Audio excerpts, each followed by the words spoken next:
Tally-ho! One thing you'll read pretty often about Barbara Stanwyck is that she's hard to pin down. Anthony Lane called her the Swiss Army knife of motion pictures in New Yorker, and I'm hard-pressed to think of a better description. It's wild to consider that the same woman who was labeled the Queen of Noir by Eddie Muller, president of the Film Noir Foundation, was also described as a definitive embodiment of the comedic heroines of classic Hollywood by the Criterion Collection, and was named an honorary member of the Stuntmen's Association of Motion Pictures. Just when you think you understand Barbara Stanwyck's type, she appears with something totally different to shake up your perception. In other words, she is hard to pin down, not only difficult to categorize as an actress, but also a mess of contradictions as a person. A major star who hated attention, a rule breaker beloved by rule makers, always herself but thoroughly embodied in character. That elusiveness makes her appealing, both as a screen presence and as a historical figure. How did she manage to achieve such a diverse filmography in a famously rigid context? I would go so far as to say, and get ready for this hot take, that Barbara Stanwyck was not just the best actress, but possibly the most significant actress developed within the studio system. And listen, before we start a Stan war, it's not just me saying that. As Kenneth Turan wrote in the Los Angeles Times, to view big chunks of her work in a brief period of time is both to gain new respect for what might otherwise be taken for granted, and to appreciate Stanwyck as easily the equal, and sometimes the superior, of any of the Golden Age big names. It's not that she doesn't have her tics, she will indignantly put her hands on her hips, or that every performance is a hit, or that her acting style was so advanced that it sat entirely outside of the standards of the studio system. But I'd argue, if we're looking back in time and thinking about an actor who provides a blueprint or best predicts the qualities that we currently value in our greatest actors, I think we're talking about Barbara Stanwyck. Versatility, the ability to easily jump between genres, transformation, the ability to disappear into a role, lack of ego, no fear of appearing vulgar or deglamming, and believability, a lack of artifice, and authenticity of expression. In this video, I'll walk you through some of Stanwyck's best performances to show how she embodied those characteristics, and talk about her approach to the industry that enabled her to do so. I'll also explore how shifting trends both in American culture and the film industry influenced the ways her career progressed. Anthony Lane ends that article on Stanwyck asking the question, was there any other actress who encompassed so many chapters of what we take to be the history of Hollywood? I hope that by the end of this video, you might be inclined to believe that the answer to that question is no. I mean, hey, there's a reason Victoria Wilson's biography of her could kill a person. And that's just part one. Listen, after working on this video, I fully get it. You've seen the runtime on this. So grab some popcorn or take some breaks watching chapters if you'd like. Either way, sit back, relax, and I hope you enjoy the cinema of Barbara Stanwyck. But first, a word from our sponsor. When I switched my health insurance recently, I had to go through the process of finding all new specialists to make sure they complied with my new plan. And finding new doctors through an insurer's website can be really confusing. As I was looking up doctors, I'd find practices that were accepting new patients according to my insurer, only for Google to tell me that the office was permanently closed. I'd find doctors who take a certain insurance in one location, but not in another one. Rather than do this complicated dance again and again, I made the process easier for myself by using ZocDoc, the sponsor of today's video. I've used ZocDoc for years as I've switched jobs and moved departments because it simplifies this process significantly. All you do is plug in your insurance plan and what you're looking for, and they'll give you a list of local in-network doctors to search and compare. I was able to find doctors close to me with openings right away because ZocDoc has more than 150,000 providers within 200 plus specialties across all 50 states to choose from. Once you find one that you like, you can search through their openings and instantly book a visit, sometimes even within 24 to 72 hours. I feel like it's becoming more and more rare that something genuinely helpful is free to use. The last thing you need is the stress of figuring out who to turn to when you're already feeling ill and anticipating some heavy bills. ZocDoc helps you take the guesswork out of that equation. and it couldn't be more convenient. So head over to ZocDoc.com/BeKindRewind to get started and check that appointment off your to-do list. Thank you again to ZocDoc for sponsoring today's video and for helping us all take better care of our health.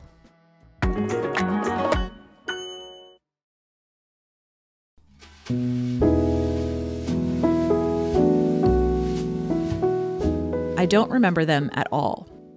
That's how Barbara Stanwyck described her parents when telling the story of her life in a 1954 issue of Modern Screen magazine. Ruby Stevens, born in 1907 in Brooklyn, New York, became an orphan at age 4 when her mother was pushed out of a streetcar and died from the resulting injuries. Shortly after her mother's passing, her father left the family, never to return again. The youngest of 5 children, most of whom were significantly older than her, the loss of her parents fundamentally destabilized her life, plunging her into a state of uncertainty and poverty. Wilson's biography paints the most comprehensive portrait of those years, how she was passed around from home to home, sleeping anywhere that would take her for the night, often separated from her siblings. But Stanwyck herself typically stuck to vagaries when describing her childhood, seemingly reluctant to revisit it. Simply put, it was the kind of childhood where you had to grow up fast, where learning self-sufficiency became a matter of survival. Let's just say I had a terrible childhood, she told the Los Angeles Times later in life. Let's just say poor is something I understand. She began working by age 14, and by 15 landed a job as a chorus girl. She spent years dancing in bars and cabarets before graduating to the Ziegfeld Follies and eventually to the legitimate stage. First came The Noose in 1926. Her small role as a chorus girl was expanded after the playwright Willard Mack witnessed the depth of her potential. The play became a hit, and Ruby Stevens became Barbara Stanwyck, one of Broadway's most exciting up-and-coming young talents. She quickly landed her next role in the 1927 play Burlesque as the wife of a comic. The couple's ambitions grate on their marriage, and they must find their way back to each other through their rise and fall in show business. Burlesque, too, was a hit and elevated her in Broadway circles, where she met and married one of the biggest names the stage had ever seen. Hello. Who? Frank Fay and Barbara Stanwyck? Send them right in. Nicknamed Broadway's favorite son, Frank Fay was considered one of the most popular MCs on the vaudeville circuit and a genuinely groundbreaking figure in stand-up comedy. By the time he met Stanwyck, he had been a major celebrity for over a decade and was pulling in thousands of dollars a week in wages. Both he and Stanwyck fielded offers from Hollywood in the late 1920s as the studios sought to recruit talent from the stage for sound films. Fay liked the idea, she didn't, but they agreed to migrate west anyway and signed limited contracts for Joseph Skank. In Hollywood, Stanwyck wasn't seeing the same success she'd seen on the stage, at least at first. She starred in 2 mediocre films in quick succession. In Mexicali Rose, she plays the adulterous wife of a saloon owner. In The Locked Door, she's a young woman whose marriage is threatened by the return of a violent playboy from her past. Despite these 2 lead roles under her belt, Stanwyck's future in the movies seemed tenuous at best. She received decent reviews for her performances, but didn't like either film, and apparently neither did audiences. She did numerous screen tests at various studios, but they weren't leading anywhere, and to make matters worse, she hated Hollywood and most of the people she'd met there. Feeling stuck and out of place, Stanwyck prepared to return to New York and resume her career on the stage. Fate intervened, however, when Columbia Pictures asked her to meet with a director named Frank Capra, who was casting his next feature. She showed up, but the interview didn't go well. When he asked her to do yet another screen test, Barbara erupted. I understand that Capra wanted you to test for him, and you said, I've been Well, what I said, I don't think I should say it. I've made a test for United Artists and another for Warner's, and you can put them together and you'll have a full feature. I will not test anymore. That was that, until Fay, eager to keep his wife in Los Angeles, sent Capra a screen test she had previously filmed featuring a monologue from The Noose. Capra was mesmerized by what he saw. Thorny first impressions be damned, he had his next leading lady. Ladies of Leisure begins with aspiring artist Jerry Strong sneaking out of his own party. He's not in the mood for a raucous evening.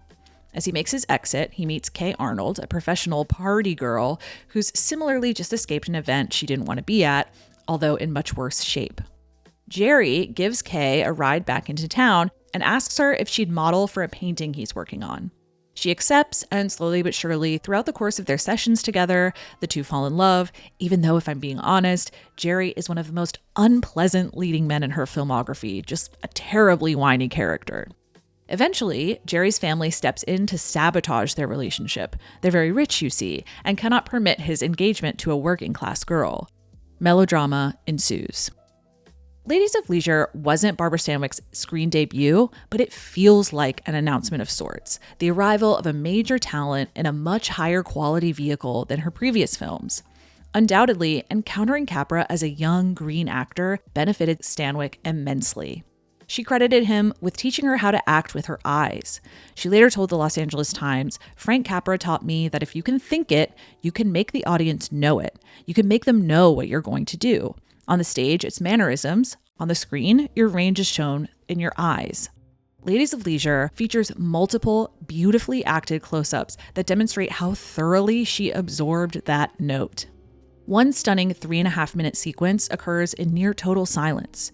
Kay has stayed late at Jerry's apartment modeling for his painting when a storm rolls in, making it impossible for Kay to make her trip home. So Jerry suggests she spend the night. Kay stays, but suspects that hospitality isn't his only motive. Does he want something? Does she want him to want something? Would he be violent? The camera cuts back and forth between them as they silently undress in separate rooms, readying themselves to sleep. Tension building. Kay lays awake thinking when she hears the knob turn. Realization. Nerves. Resigning herself to a plan, pretend to sleep. Jerry walks over, covers Kay with a blanket, and quietly leaves. She opens her eyes. Confusion, surprise, relief, revelation. Her eyes shine with the understanding that he truly cares for her. These subtle shifts in expression appear in conversation too. There are limitless examples from her film to illustrate this, and you'll see many in this video, but we can also just look at the literal next scene. The next morning, Kay wakes early to make Jerry breakfast as a gesture of affection, but panics when he doesn't display the romantic tenderness she expects and now wants. She begins to cry, but tries to mask her disappointment by joking around. There's a brief flash on her face of pure anguish as the mask slips before she tries again. Can you do that? I'm no better than that. It's slight but profoundly effective. Andrew Cleven calls this tonal finesse in his analysis of Stanwyck for BFI, writing, "She has variety and depth of address, and furthermore, the ability to allow thoughts and feelings to evolve without letting anyone harden and dominate. She communicates the flux of the momentary. Rather than simply acting out each aspect to us, each aspect appears to be acting upon her." Critics perceived these small-scale effects too, praising Stanwyck's extreme naturalness and the simplicity and unaffectedness of her demeanor. Goddesses like Garbo and Dietrich had ethereal, otherworldly appeal. Hyper-glamorous actresses like Joan Crawford and Gloria Swanson had operatic expressiveness. But Barbara Stanwyck does not act before the camera, she merely expresses real reaction. Her work is never the result of study and rehearsal, but a natural impulse. Given the rave reviews declaring Stanwyck triumphs and that a star had been born, Capra believed that he and Stanwyck would receive Oscar nominations for Ladies of Leisure, but the film didn't get any. Capra was irate and became convinced politics determined the winners more than the quality. "The major studios had the votes," he said later. "I had my freedom, but the honors went to those who worked for the establishment." After all, Norma Shearer won Best Actress that year, and you don't have to think about that win for more than 3 seconds to understand why he might have thought that. So Ladies of Leisure launched Barbara Stanwyck's film career in earnest. She had proven in no uncertain terms that she could be a successful leading lady, found one of her most important collaborators, and landed upon a type that worked almost right away, skipping that awkward phase many stars went through upon arriving in Hollywood, where studios didn't quite know what to do with them and put them in whatever just to try and figure that out. In many ways, everything you need to know about this early phase of her career is in Kay's introduction in Ladies of Leisure. Can I do anything for you?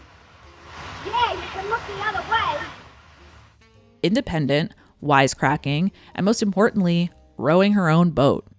She finds a way forward, puffing on a cigarette, smacking on gum, tear stains running down her face, her dress strap falling off of her shoulder.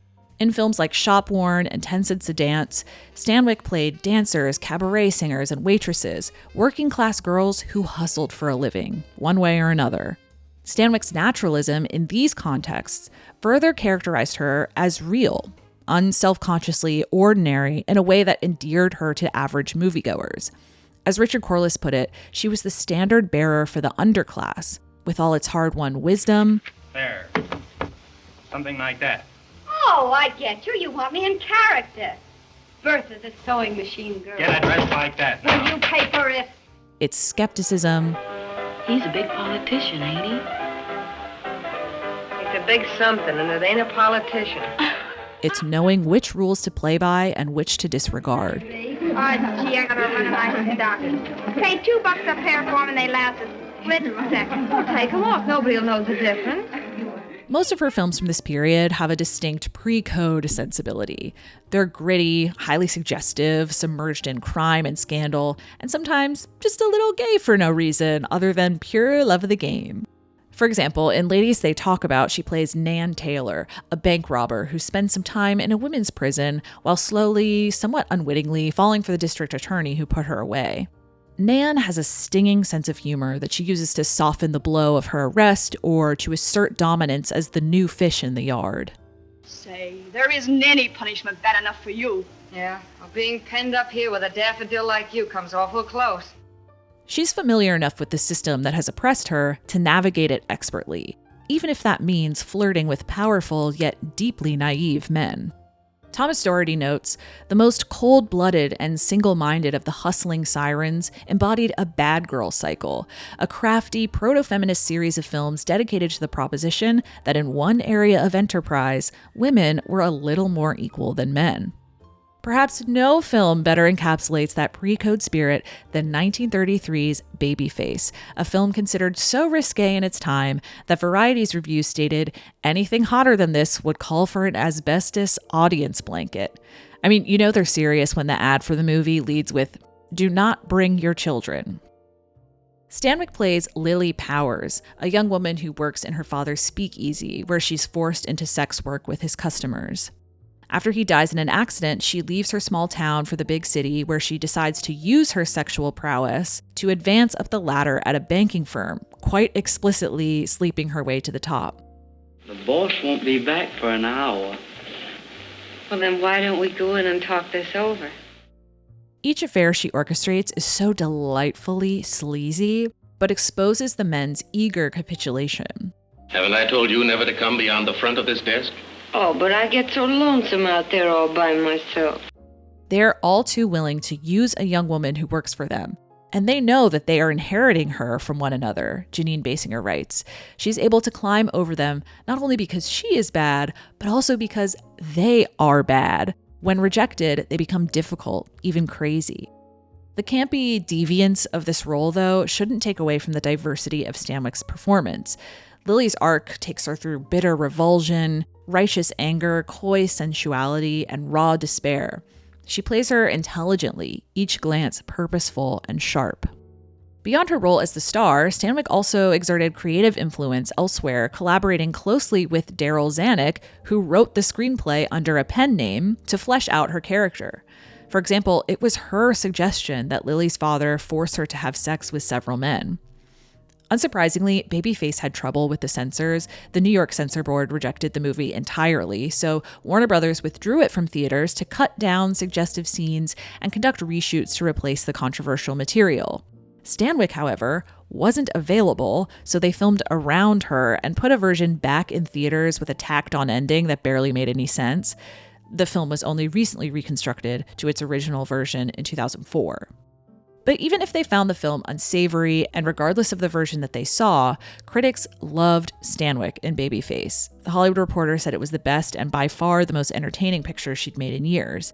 It's virtually a 100% Stanwyck show, and she makes the most of it. The others in the cast are all right, but you'll hardly remember them for the lasting glow of Barbara's job.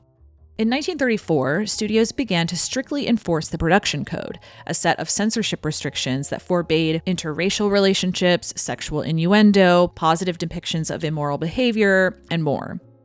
The Hays Code changed the kinds of films Hollywood could make in innumerable ways. Among them, roles like Lily wouldn't be possible anymore.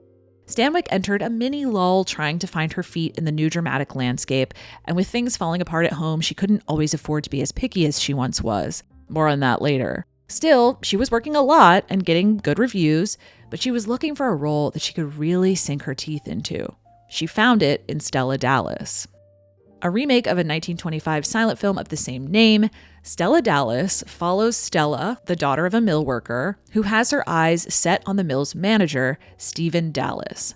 She marries him after a brief courtship, abruptly launching herself into a new social class. Stella quickly proves ill-equipped for the refinery of the rich. Seemingly everything she does embarrasses Stephen. Her clothes are too gaudy, she's too loud, she parties too hard, she's not educated. So the couple unofficially separates, with Stephen moving to New York for most of the year for work, while Stella remains at home taking care of their daughter Laurel. Stella becomes a doting mother, but continues to face unending ridicule from Laurel's upper-class friends. She realizes that she might have to sacrifice herself in order to secure a better future for her daughter, culminating in one of the most heart-wrenching endings in American cinema. Director King Vidor had seen Stanwyck's work and wanted her for the lead role, but producer Sam Goldwyn thought the role was beyond her. She was too young, not experienced enough, not sexy enough, and couldn't possibly understand Stella because she wasn't a mother herself, which must have been really hard to hear as she was in a vicious custody battle with Frank Fay over their adopted son at the time. Stanwyck very begrudgingly agreed to screen test, and sure enough, according to Vidor, her test was undeniable. She beat out 48 other women for the role, and thank God she did. Critic Molly Haskell once described Barbara Stanwyck's performance in Stella Dallas as, at once, the most excruciating and exhilarating performance on film. And personally, I'd agree. The film puts poor Stella through brutality after brutality, sometimes to a cartoonish degree. But Stanwyck's commitment humanizes the character in ways the screenplay may not necessarily earn. Although Stella exists in the same territory as some of Stanwyck's previous characters in that she's a working-class girl thrust into an unfamiliar social context, she stands apart in that she required more sophisticated and distinct character work. She described the role as a double challenge because it had to be played on two levels, almost making Stella two separate women. On the surface, she had to appear loud and flamboyant with a touch of vulgarity. Yet while showing her in all her commonness, she had to be portrayed in a way that audiences would realize that beneath the surface, her instincts were fine, heartwarming, and noble.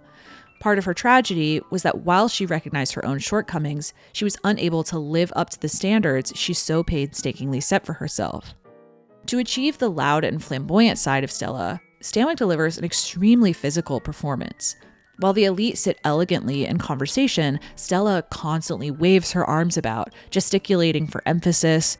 Oh, Lolly thinks the world and all of you, Miss Philibert, and I know she'd have a wonderful time.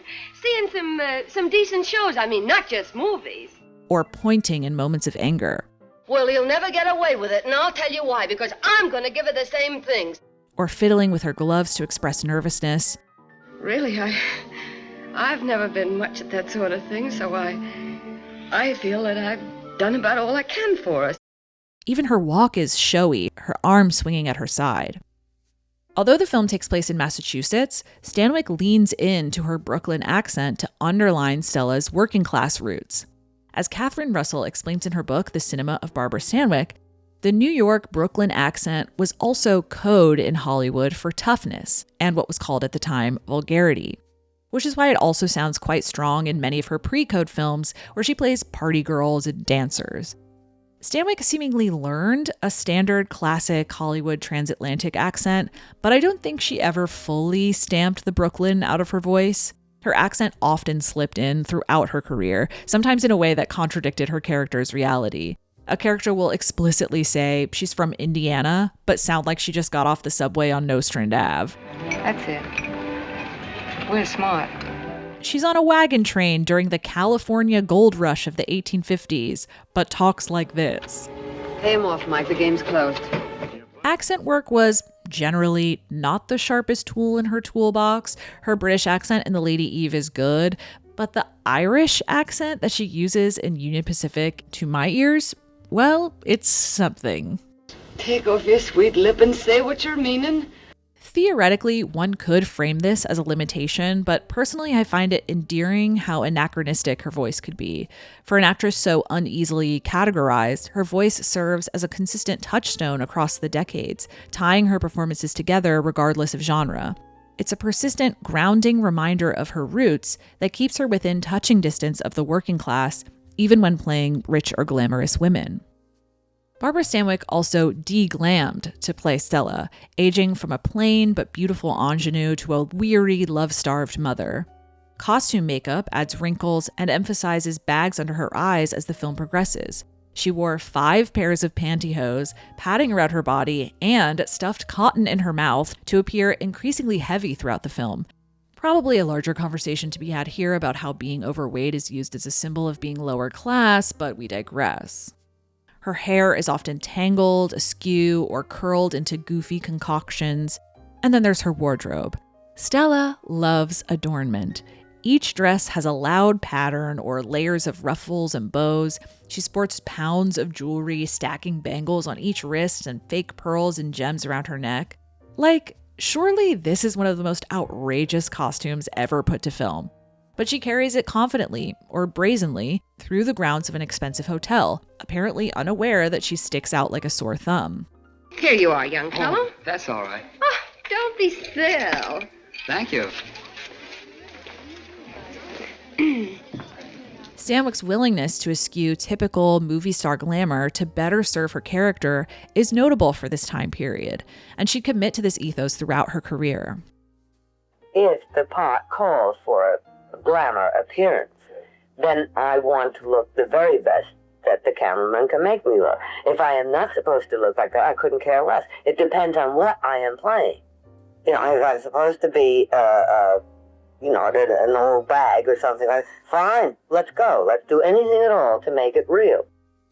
While Bette Davis often receives credit, and rightly so, for pioneering the prioritization of character over glamour, Stella Dallas proved Stanwyck was more than willing to match her in courage.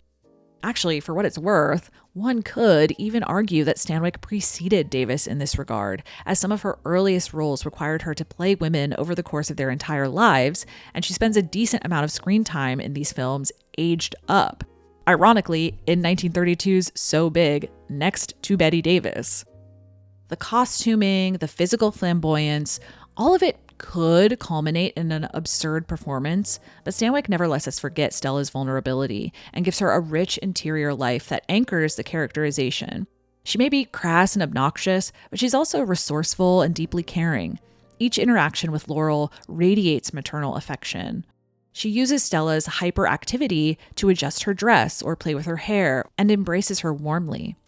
Most of Stella's decisions are made privately in quiet moments of realization. There are at least 3 close-ups in this film that will shake you to your core, like this one as she hears Laurel's friends gossiping about her garish wardrobe. Through her expression alone, we see her ache and battle and eventually find fulfillment. If you watch this film and you're like, I literally can't believe how melodramatic this is. This is kind of silly, but I am nevertheless moved by Barbara Stanwyck's performance. Then congratulations, you are reacting the way everyone in 1937 did. Critics initially didn't understand why Goldwyn wanted to adapt Stella Dallas again because they considered the story overly sentimental. Yet once they saw what Stanwyck achieved, it couldn't have mattered less. The role transformed her from a good actor audiences liked to a wonderfully skilled, prestigious actress. Stella Dallas was her best performance yet, a triumph of dramatic artistry. She breathed genius into her role. She received her first nomination for Best Actress alongside Greta Garbo for Camille, Louise Reiner in The Good Earth, Irene Dunne for The Awful Truth, and Janet Gaynor in A Star is Born. With reviews like Stanwyck's, a win didn't seem unreasonable. Plus, she had a pretty compelling personal narrative heading into award season. When Barbara Stanwyck married Frank Fay, he was a very big deal. But ever since arriving in Hollywood, he struggled to translate his success on stage to film. As his fame plummeted to new lows, Stanwyck's exploded. Broadway's favorite son had become Barbara Stanwyck's husband. So he attempted to reinvigorate his stage career by touring a musical revue called Tattletales. It didn't go well, and the reviews, especially in film magazines, were absolutely brutal. It was not gripping and as funny as a plane crash. Audiences were sparse. It was too terrible. As a survivor, I know. Ever the devoted wife, Stanwyck lent her rising popularity to his show, appearing on stage with him in what critics described as a stooge role, a foil, the butt of his awful jokes. For such a promising young star who everyone had grown to love, it was considered humiliating. She sacrificed her dignity for him to take part in a lamentable, even vulgar comedy scene. I cannot emphasize enough how much film magazines universally hated this man on her behalf. He was a prime and pithy floppo, a dismal dud of the saddest sort. When Faye floated the idea of the couple moving back to New York City so that he could resume his career on Broadway, fan magazines all but begged her to leave him so that she could stay in LA and keep making movies. So much for Faye's problem. It's beautiful Barbara on whom our eyes are riveted. Oh, I suppose giving up fame and fortune is her business, but losing one of the screen's most luscious and promising stars is another horse. Please don't leave us, Barbara. He is robbing the screen and its millions of devotees from that which is rare indeed, a great actress. Barbara, return to Hollywood. Frank will understand. Now, this press coverage is kind of funny in retrospect, but in reality, the situation was very serious. As Faye's career slipped from his fingers, he lost control of his alcoholism to the point that it jeopardized Stanwyck's safety. She had to pick up the pieces when he couldn't show up to work completely inebriated or didn't show up at all, dragging him to rehab again and again, bailing him out of jail. Faye sabotaged their finances, putting her into massive debt that got her in trouble with the government. Eventually, he lashed out physically, beating her to the point that she thought she was going to die. Her life, not just her career, depended on her liberation. And by the way, if the dynamics in the Faye-Stanwyck marriage sound familiar to you at all, that's because it's believed that they inspired A Star is Born. Consider that the 1937 version was directed by William Wellman, who had worked with Stanwyck 3 times during her marriage to Faye. Just trying to imagine what that would be like to be nominated for an Oscar alongside someone playing a thinly veiled version of your very recent traumatic experience. In 1935, Stanwyck filed for divorce, and the press basically was like this on her behalf. Things were starting to look up, and not just because Faye was gone, but because Robert Taylor had arrived. During her marriage to Faye, Stanwyck had acquired a reputation as a bit of a hermit and shy to the degree that she often elicited comparisons to Greta Garbo. It was tough to get an interview with her, she didn't like publicity, and you'd almost never see her out at parties. Taylor, MGM's hot new it boy, encouraged Stanwyck to get out into the world and actually be social for a change. This was, by her own admission, the most social period of her life. Part of that was the nature of being with an MGM star. He was under contract to Metro, and they made you go out 2 or 3 nights a week. So I used to go out with Bob, she later told the LA Times. But part of it was the freedom of a new life and the excitement of young love. Either way, the press noticed and loved it. She had a new aura, a new wisdom, a new tolerance. She seemed a much happier, freer person since the divorce. Coming out of her shell, she's a regular nighthawk nowadays, getting the most she can out of life. Every writer is pulling and rooting for her these days. So Stella Dallas wasn't just a career triumph, but also like a karmic reward, symbolizing newfound freedom after leaving a horrible marriage to an ugly, abusive, narcissistic fascist, lassoing a sexy twink fascist, and getting out into the world. Despite her narrative, general popularity, and rave reviews, Stanwyck did not bring home the Oscar that night. Louise Reiner won instead, a bad win for some pretty obvious reasons, made worse by the fact that it happened at the expense of awarding genuinely great work from the other nominees. I've talked about this race before, so if you want a more in-depth look at it, check out this video. But to summarize, I make the case that Reiner had an inherent advantage as a contract player at MGM, the era's largest and most financially successful studio. Louis B. Mayer inexplicably believed that she had the potential to be the next Greta Garbo and whipped up all the support the studio could muster, everything from conducting extensive publicity campaigns to supplying literal voters in the form of extras who were able to vote for Oscars at this time. Stanwyck could not count on that kind of enthusiastic institutional support because, unlike most of her peers, Barbara Stanwyck never signed a long-term contract at a studio. She freelanced instead, hopping from studio to studio, sometimes working at 2 simultaneously, signing short-term contracts that typically obligated her to complete 1 to 3 films at a time. Studios mobilized to support their own. It would make sense for them to throw their awards energy toward actors committed to them long-term, rather than someone who'd only be around temporarily. Stanwyck wasn't alone in this. A handful of other stars freelanced within the studio system, including Irene Dunne, Janet Gaynor, and Carole Lombard, and none of them ever won a competitive Oscar. Further complicating her odds in 1937 was the fact that Stella Dallas was produced by Samuel Goldwyn, an independent producer who didn't have the same resources as the major studios, and therefore had chronically bad luck at the Oscars for years.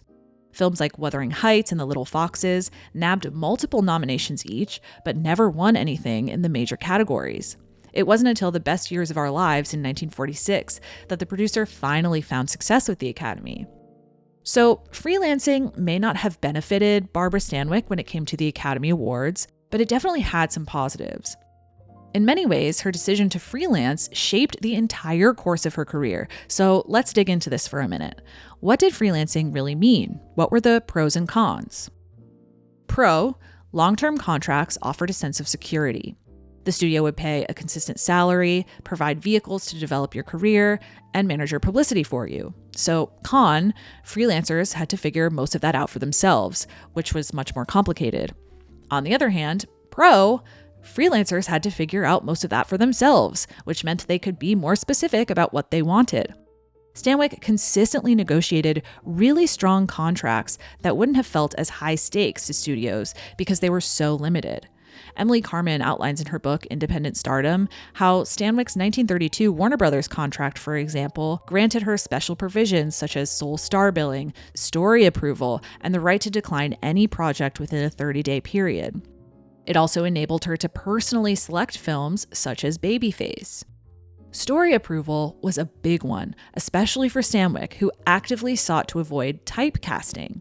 Doing so on a long-term contract would have been extremely difficult because once a studio landed on a type for an actor, they'd develop material for them largely within the bounds of that type. The long-term option contract also allowed a studio to develop and promote a stable of stars who epitomized the company's signature style as a visual trademark. Carmen notes, "If you want glamour, go to MGM where you're going to find stars like Joan Crawford, Greta Garbo, or Hedy Lamarr. If you want tough dames, go to Warner Brothers to find Bette Davis, Ida Lupino, and Ann Sheridan." That was never going to work for Stanwyck. As Wilson explains, be versatile was her rule. To Barbara, the average leading lady had been built up and was forced to act in type, to hew the line laid down for her, and was unable to realize the full potentials of her acting ability. So pro, freelancing offered flexibility. She could swoop in and take a role that might challenge her in a new way or demonstrate a new facet of her range. For example, she stepped into Remember the Night after Carole Lombard turned it down, which, as we'll see in a few minutes, not only showed Stanwyck in a new light, but also put her in contact with collaborators who would completely change her career. The flip side of this is that con, stars with long-term contracts often got first choice. Stanwyck missed out on roles she really wanted simply by virtue of studios looking out for their own. She pushed her agents to get her Dark Victory, for instance, but Warner Brothers bought it for Bette Davis.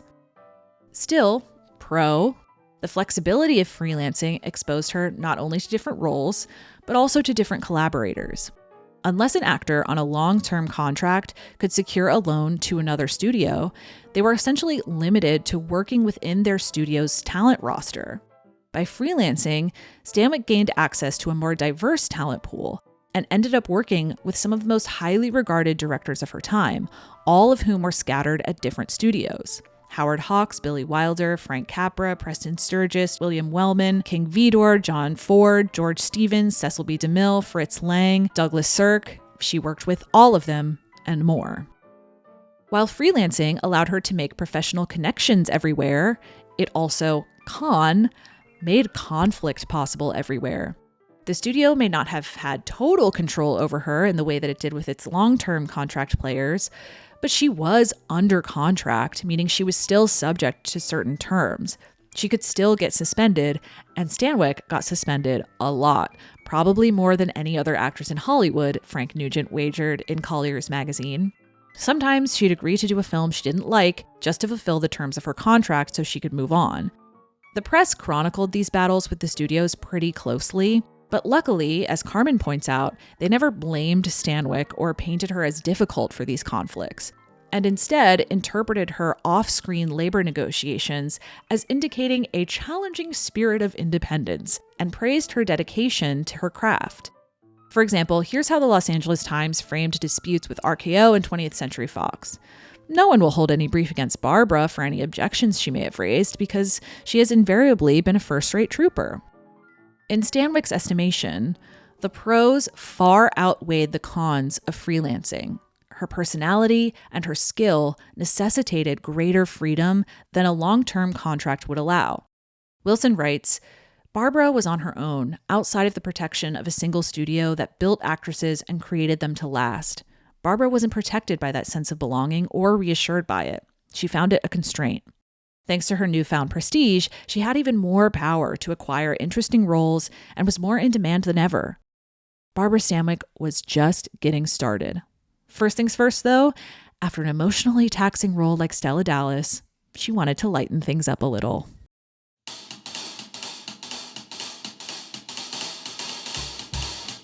It's a great testament to Stanwyck's versatility that she followed up Stella Dallas with Breakfast for Two, a comedy in which she plays an heiress who tries to get a playboy heir to get his act together by buying his shipping company out from under him. You can't meddle in somebody else's life. I always have. And burned your fingers. And liked it.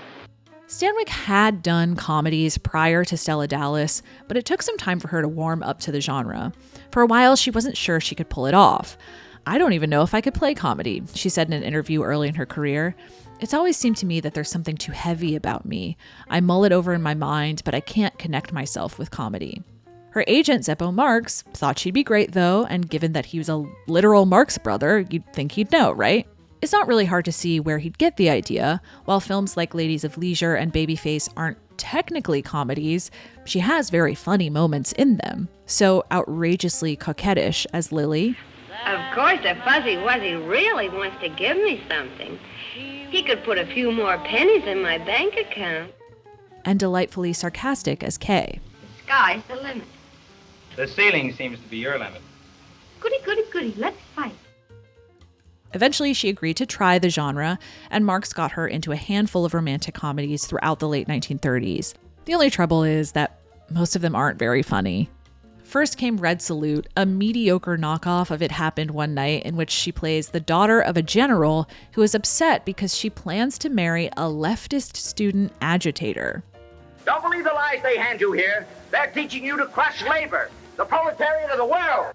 The plot is extraordinarily convoluted, but she eventually ends up on the run with a soldier who, naturally, she falls in love with instead, while her father conspires to, wait for it, get her leftist boyfriend's student visa revoked so they can deport him. Washington and Patrick Henry left us the sacred right of free speech. A fellow like this abuse. That's quite true, but we can't touch him for it.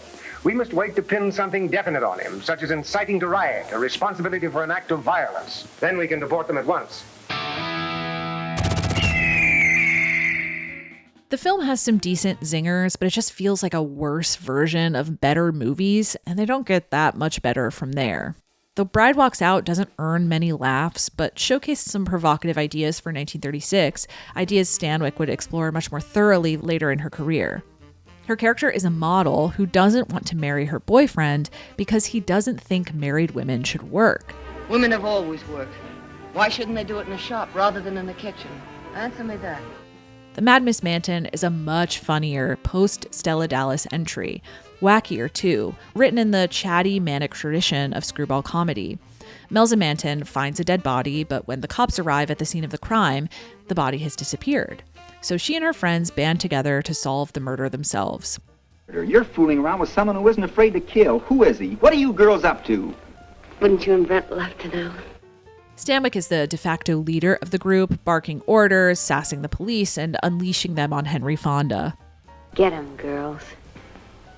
Hey, wait a minute, girls. So by 1939, Barbara Stanwyck was seen as a serviceable comedic actress, but not a particularly accomplished one. It's not that she couldn't do it. On the contrary, her early comedies suggest tons of potential. This is going to be such a short visit, I hope. The material just wasn't always there, and it took one key figure to recognize this and intervene. In Remember the Night, Stanwyck plays a petty thief named Lee who was arrested for stealing a bracelet. It's Christmas time, though, and the prosecutor, John, played by Fred McMurray, feels bad that she'll have to spend the holidays behind bars waiting for her trial. So he posts her bail. She has nowhere to go, however, so via the tangled plot mechanics of romantic comedies, they end up spending Christmas together at John's family home. It's a real Lady and the Tramp dynamic, Lee being the tramp, of course. The brassy self-assuredness she learned on the streets contrasts with his Boy Scout naivete. Don't give your right name. It's a good idea. Don't give yours either. I never do. As their antics complicate his black and white perspective on justice, love transforms hers. Frustratingly, actually, this film ends in an annoyingly punitive way. Remember the Night had far more mature storytelling and characterization than her previous comedies, and no wonder given that it was written by Preston Sturges, who was on the verge of becoming one of the first true auteur writer-directors of the studio system. Lee is both desperate to be loved, longing for a familial connection she never had, and highly self-sufficient, used to living off of her own gumption. Maybe not a surprise, Barbara Stanwyck connected with a character like that.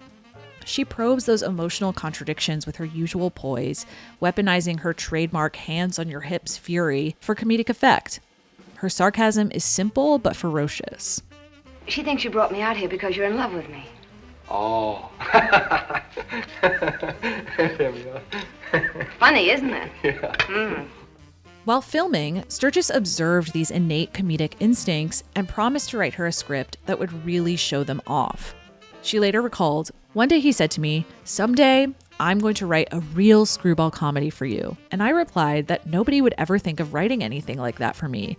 A murderess, sure. But he said, 'You just wait.' Sturges delivered, and he delivered big time."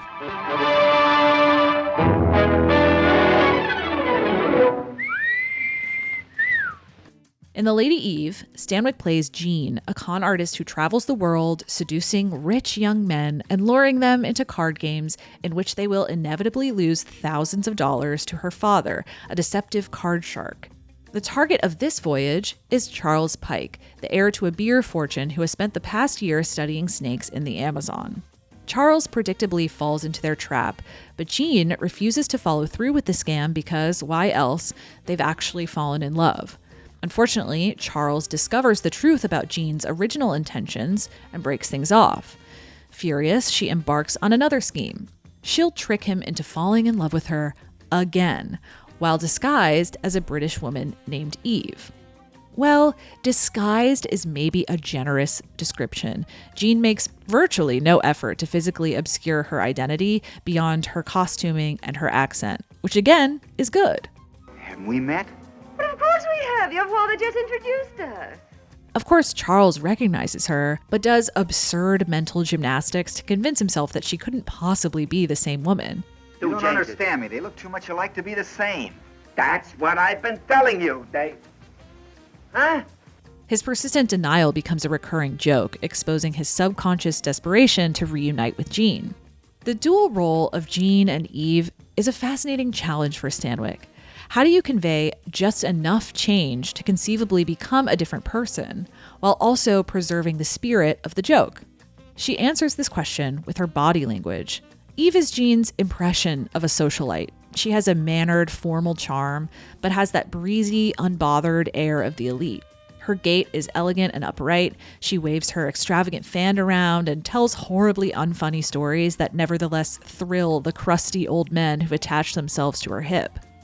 Jean, on the other hand, is casual and flirty, to say the least. I mean, her leg is in Charles's hands within 5 minutes of meeting him. She tempts and teases, leaning in to deliver a line dripping with innuendo. Don't you think we ought to go to bed?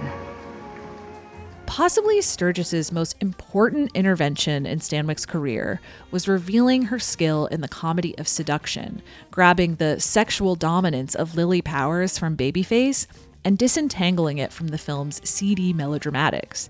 No scene proves that better than this one, which undoubtedly ranks among the best in her filmography. Jean enters Charles's room on the boat only to run screaming in fear when she sees his snake. This film's symbolic metaphors really do whack you on the head with a hammer. He accompanies her to her room to comfort her, where she maneuvers him into what I'll describe as a cuddle. She strokes his face and runs her fingers through his hair, purring about her ideal man as he spirals into a horny panic. The languid sultriness in this scene is funny, but it's also somewhat unique in a broader context. Screwball comedy is a manic genre. Its vivacious heroines often find themselves in absurd physical situations as they play the game of love. Carole Lombard deliriously shrieking in the shower in My Man Godfrey, Katharine Hepburn climbing up a dinosaur and bringing up baby, Irene Dunne mimicking a burlesque routine in The Awful Truth, etc. So in a way, this scene represents a tension. How does Stanwyck's naturalism work in such an excitable genre? Stanwyck can do typical high-energy screwball performance, for instance the boxing match in Breakfast for Two, which makes her much clumsier than she was in real life. After all, we're talking about an actress who accidentally landed a fake punch in Ball of Fire and fractured a woman's jaw. But her most iconic comedic scenes are slow and methodical, beguiling rather than dizzying.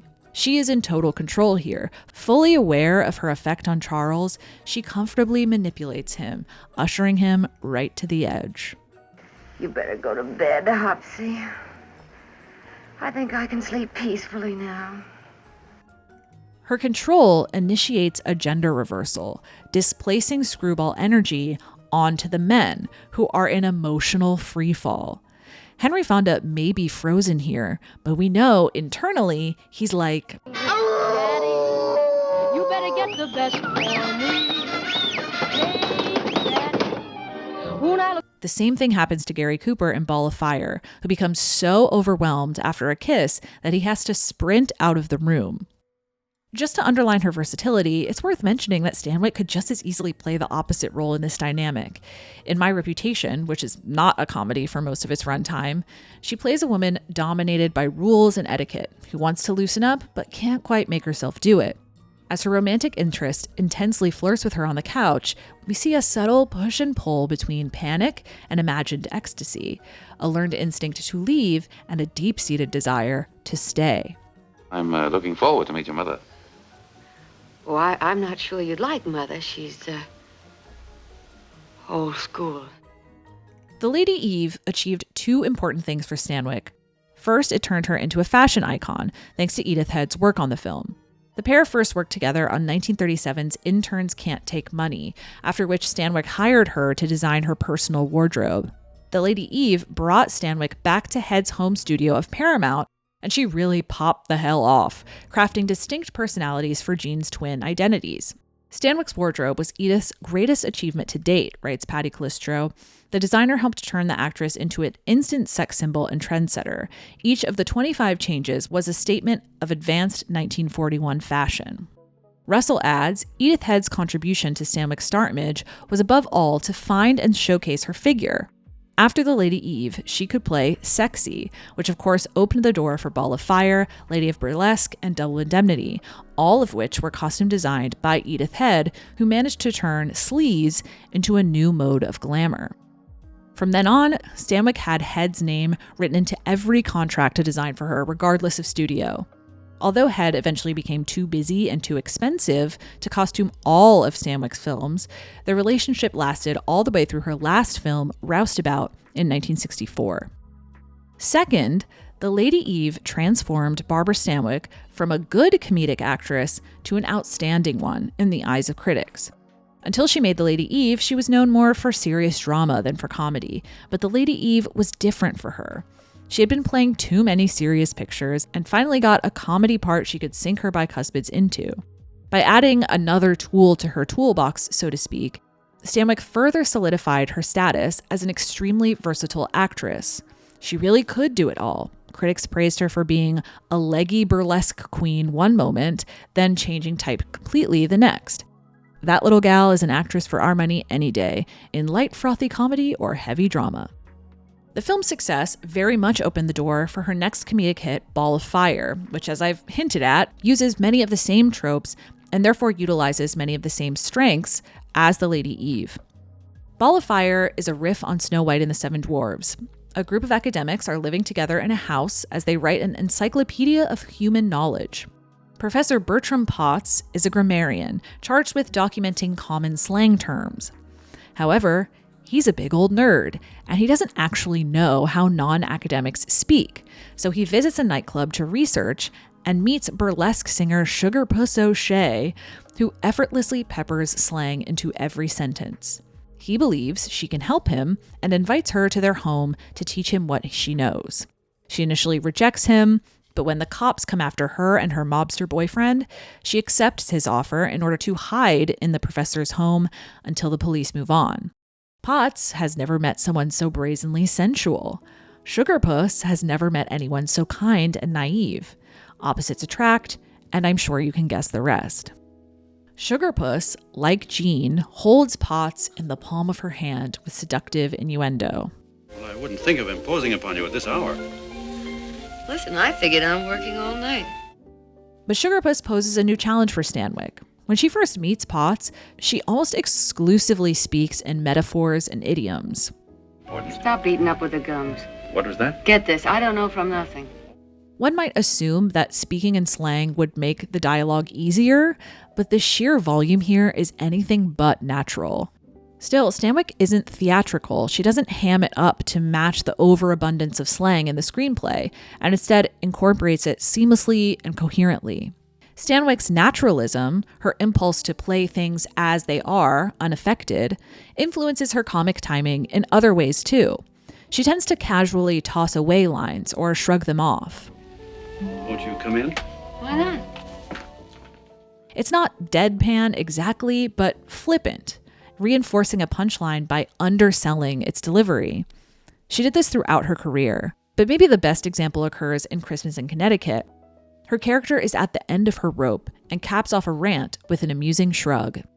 I'm tired of being pushed around, tired of being told what to do, tired of writing your gall darn articles, tired of dancing to everybody else's tune, tired of being told whom to marry. In short, I'm tired. Like Stella Dallas, Ball of Fire was produced independently by Samuel Goldwyn. Goldwyn had Gary Cooper under contract and was eager to manufacture a major hit for him, so he recruited the best production team he could muster, Howard Hawks to direct, and the screenwriters Billy Wilder and Charles Brackett. Stanwyck was not Hawks' first choice. She wasn't even his second. Both Ginger Rogers and Carol Lombard declined before Gary Cooper offered a suggestion. He had just worked with Barbara Stanwyck on Meet John Doe, another Capra collaboration, in which she plays a journalist with a quasi-populist anti-fascist bent, and had a really good experience with her. The suggestion lit a light bulb for Hawks. Duh, given her performance in The Lady Eve, of course she'd be a perfect choice for Ball of Fire. It's worth emphasizing this production history because it reveals another perk of freelancing. Freelancing gave her the freedom to take advantage of work relationships. As writers, directors, and actors switched studios, Stanwyck could follow them and take opportunities she might not have been able to take had she been chained to a long-term contract. Look at the ripple effect in this section alone. Remember the Night introduces her to Preston Sturges, which leads to The Lady Eve.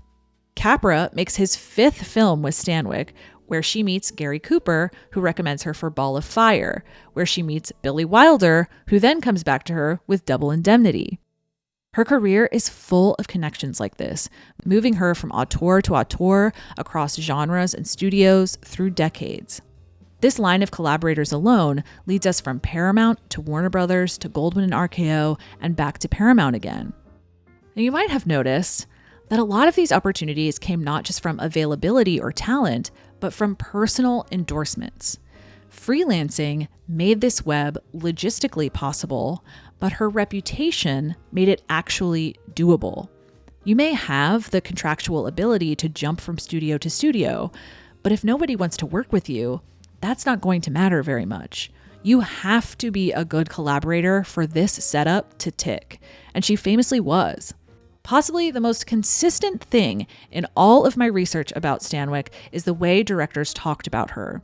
Almost all of them said she was their favorite or one of their favorite actresses to work with. Just glowing reviews across the board.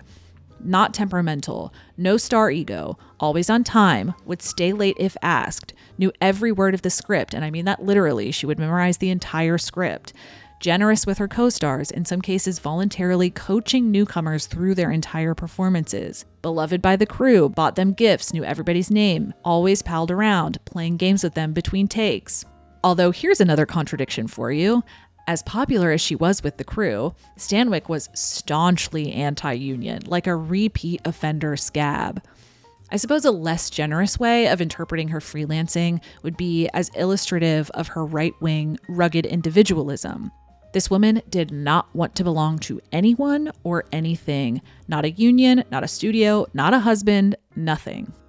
Irritating politics aside, in summary, she was an enormously hard worker, a reliable team player, and a huge star, which made her a highly attractive option for any studio in this era, even if it meant paying big bucks to get her. Indeed, by 1944, she had become the highest paid woman in America. Barbara Stanwyck received her second Oscar nomination for Best Actress for Ball of Fire. She was nominated alongside Bette Davis in The Little Foxes, Olivia de Havilland in Hold Back the Dawn, Greer Garson in Blossoms in the Dust, and Joan Fontaine in Suspicion. An absolutely killer lineup. For a while, the race seemed like a complete toss-up. Anyone who tried to guess the name of the Best Actress would be climbing way out on a limb, although Fontaine and Stanwyck were considered leading candidates. And why not? 1941 was easily one of the single most successful years in her career. But the collective triumph of her work that year was not enough for the Academy. Ginger Rogers, who openly advocated for Stanwyck to win, intimately understood a hurdle she faced with Ball of Fire. It was the reason she rejected the role in the first place. The Academy doesn't seem to care for comedy, did you ever notice? The awards are usually for serious work. That, on top of once again giving one of the best performances of her career in an independent Goldwyn production, didn't bode well. Although Stanwyck's talent made a strong case, the Academy had some residual affection left over for Joan Fontaine, who had just barely failed to take home the Oscar for Rebecca the year prior. That, combined with a compelling sister v. sister narrative, brought her the award, and she became the only actor ever to win an Oscar for starring in a film directed by Alfred Hitchcock. Regardless, the twin successes of The Lady Eve and Ball of Fire sparked a series of fun comedies for Stanwyck. In Christmas in Connecticut, she plays a journalist who cosplays as a homemaker, writing Martha Stewart-type articles for a magazine. When asked to host a soldier who's just returned from the war for Christmas, she's forced to pretend that she actually does have the country home, husband, and baby she'd been writing about. Another great entry in the 1940s tradition of making comedy out of professional working women being inept at home. Does he talk yet? No. Personally, I have a soft spot for these kinds of movies because I too am inept at home. Lady of Burlesque, based on Gypsy Rose Lee's impeccably titled mystery novel, The G-String Murders, combines the backstage griminess of her pre-code films with the ensemble energy of the Mad Miss Manton. When her fellow dancers are strangled with G-strings, she rallies the company to solve the case. Obviously, this film had to work miracles to get around the censors, editing around her routine, so you just have to imagine what she's up to. I start breaking out in bumps. As a brief digression, we should talk about musicals, the one genre Stanwyck never really got into. That said, she performed individual musical numbers more often than you'd think in films like This Is My Affair and Banjo on My Knee. Ball of Fire, which was dubbed, and Lady of Burlesque hold up as some of the best, though few of them are truly memorable.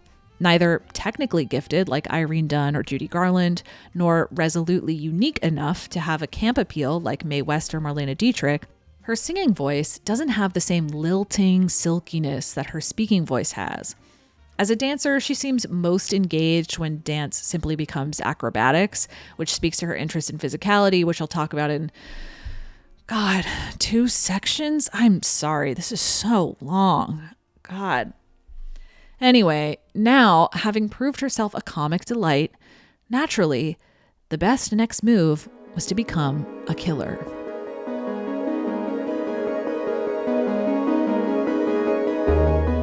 Barbara Stanwyck's last feature comedy was 1946's The Bride Wore Boots, which is kind of a shame because I cannot emphasize enough how utterly unfunny it is. You'd hope she'd go out with a bang, but instead you get a film where she buys her Civil War historian husband, Jefferson Davis's desk, as a gift. Jefferson Davis's? Good gosh. It is, though. Where he signed things, everything. What kinds of things, Barbara? Papers about what?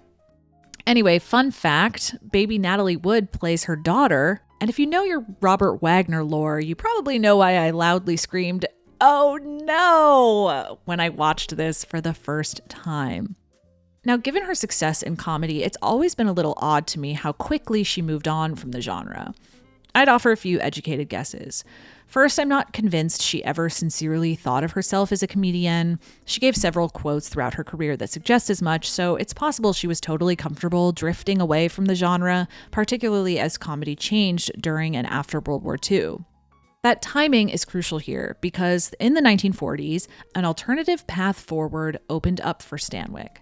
As the sun set on Screwball, a new genre emerged from the shadows that expressed the anxious post-war mood of American moviegoers. In 1944, she starred in a film that came to define this genre and determined the kinds of roles she'd be offered for the next several years. The genre was film noir, and the film was Double Indemnity. Historians debate when exactly film noir actually emerged, but while films we now consider exemplars of the genre, like The Maltese Falcon and Laura, predate Double Indemnity, Double Indemnity was really the first film that caused critics in the 1940s to pause and notice that something entirely new was happening in cinema, even if they didn't have the vocabulary for it yet. The New York Times, for example, ran a story on the proliferation of lusty, hard-boiled, gat and gore crime stories with psychological twists, hypothesizing that the films were cathartic expressions of pent-up emotions about the terrors of World War II.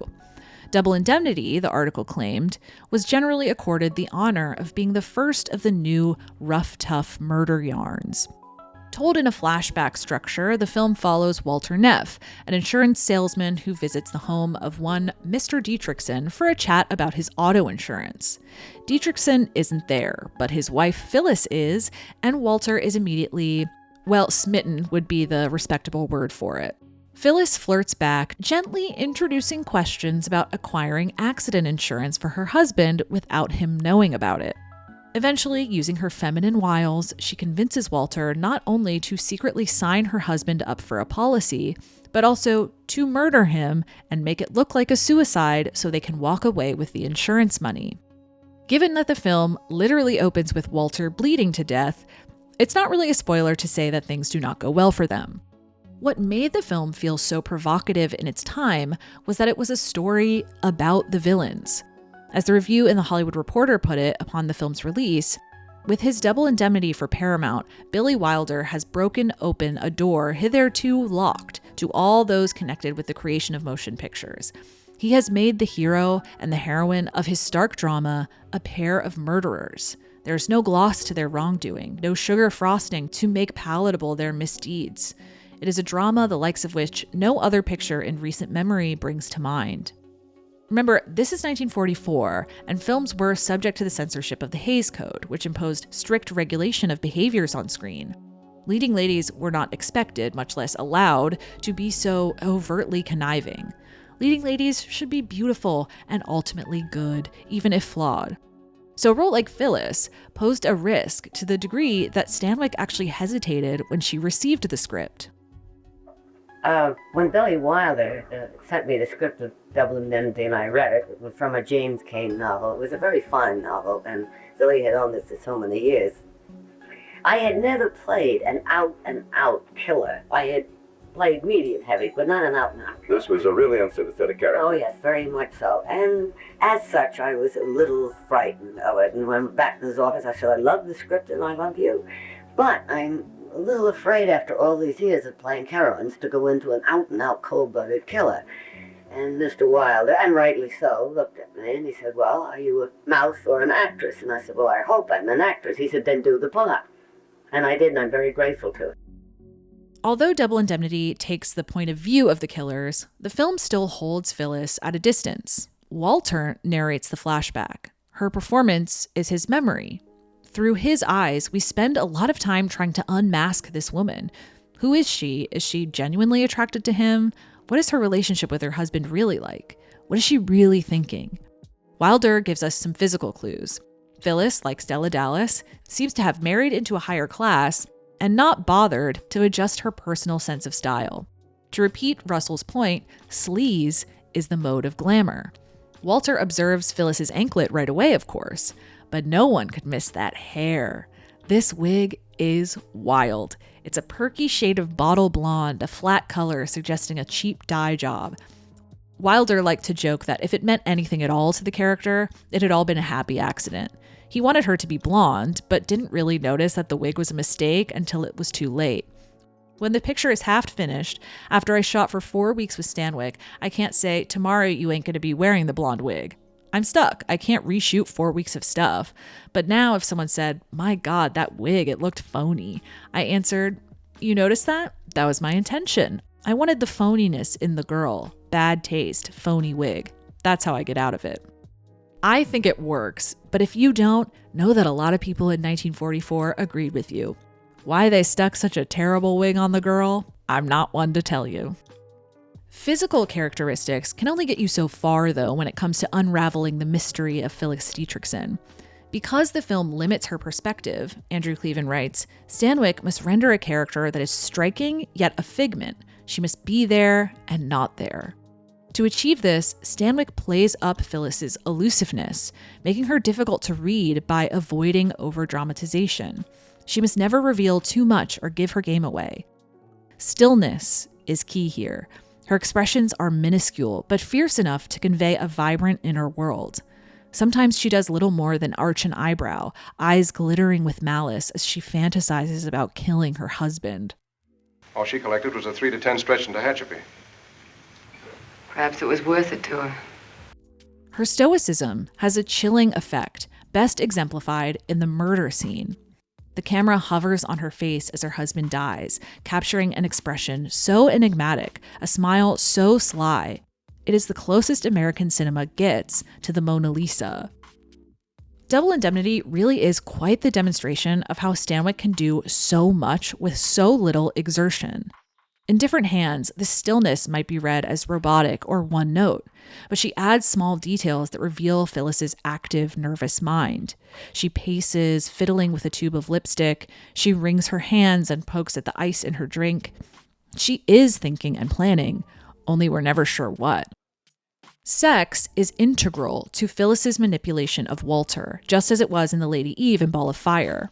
Where in screwball comedies, Stanwyck's dominance induced lustful panic in her leading men, in noir, it incites total lustful submission.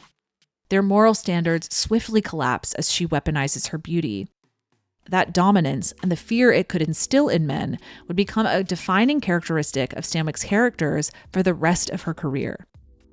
While it's impossible to crown the first femme fatale in cinema history, as the boundaries of the genre are so slippery, it is true that this performance was enormously influential, virtually defining the archetype for the classic film era. The bluntness and hardness of Stanwyck's work was something essentially new, and the alacrity with which it was imitated in film after film of the 1940s is one of the interesting, largely unexplored questions of our movie and social history, writes Richard Schickel. Traces of Phyllis appear in Lana Turner's performance in The Postman Always Rings Twice, Gene Tierney's in Leave Her to Heaven, a role Stanwyck wanted, even in Joan Crawford's Oscar-winning performance in Mildred Pierce, which is so successful partly because of its restraint, another role Stanwyck wanted. Schickel continues, it surely had something to do with the freedom American women claimed for themselves during the war years and the nervousness that stirred among males. Hard to keep them down on the farm or behind a suburban picket fence after they had found work in the rough atmosphere of factories, known the joys of living alone, and for that matter, going to bars alone. Double Indemnity did very well at the box office. Critics were astounded and provoked by the film and Stanwyck's performance. Once again, she had stepped out of an accustomed niche to turn in a characterization far removed from what is usually expected. Stanwyck is marvelous. How that woman can generate so much callous cruelty is beyond us. She gave a lesson in feminine beguilement that ought to go down as a classic in film history. The film received 7 Oscar nominations, including Best Actress for Stanwyck, alongside Claudette Colbert in Since You Went Away, Bette Davis in Mr. Skeffington, Greer Garson in Mrs. Parkington, and Ingrid Bergman in Gaslight. Stanwyck seemingly had a good chance here from the start. Davis had already won 2 Oscars, and the Academy didn't seem eager to give her a third after her brief, controversial turn as the Academy's president. Colbert and Garson both already won 2. Garson seemed to be there out of general popularity more than anything else anyway. So that left Bergman and Stanwyck, both of whom had previous nominations but no wins under their belts yet. Although competition among the women was keenest between Ingrid Bergman and Barbara Stanwyck, the Academy once again decided to award an actress for work she had done the year prior. Article after article predicted that Bergman would win, not because her performance in Gaslight thrilled them more than any other performance, but because she was nudged out of the award last year by newcomer Jennifer Jones, who won for the Song of Bernadette. Gossip columnist Sheila Graham put it plainly. Here, they usually give you the award next year for the performance you gave last year, so don't be surprised if Ingrid Bergman receives an Oscar for Gaslight, only it will really be for the way she played Maria in For Whom the Bell Tolls. Really makes you think, maybe Stanwyck's great misfortune was that she never made 2 bangers 2 years in a row. And yet, losing for Double Indemnity isn't all that surprising, is it? We have an unabashedly unsympathetic accessory to murder, probably multiple actually, versus the literal namesake of gaslighting. A perpetrator versus a victim. It's hard to accept because I think most of us live by this ethos.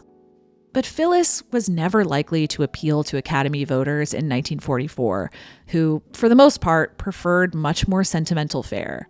In the case of Double Indemnity, one can actually pinpoint how taste played a role. According to Alan Silver, why Frank Freeman, then head of Paramount, didn't actually like Double Indemnity very much, and instead supported keying the studio promotion to Going My Way, a musical comedy about a priest who is transferred to a new church and stirs things up by wearing a sweatshirt. Who needs one of the best murder yarns ever written when you've got Bing Crosby singing Silent Night with a boys' choir, am I right?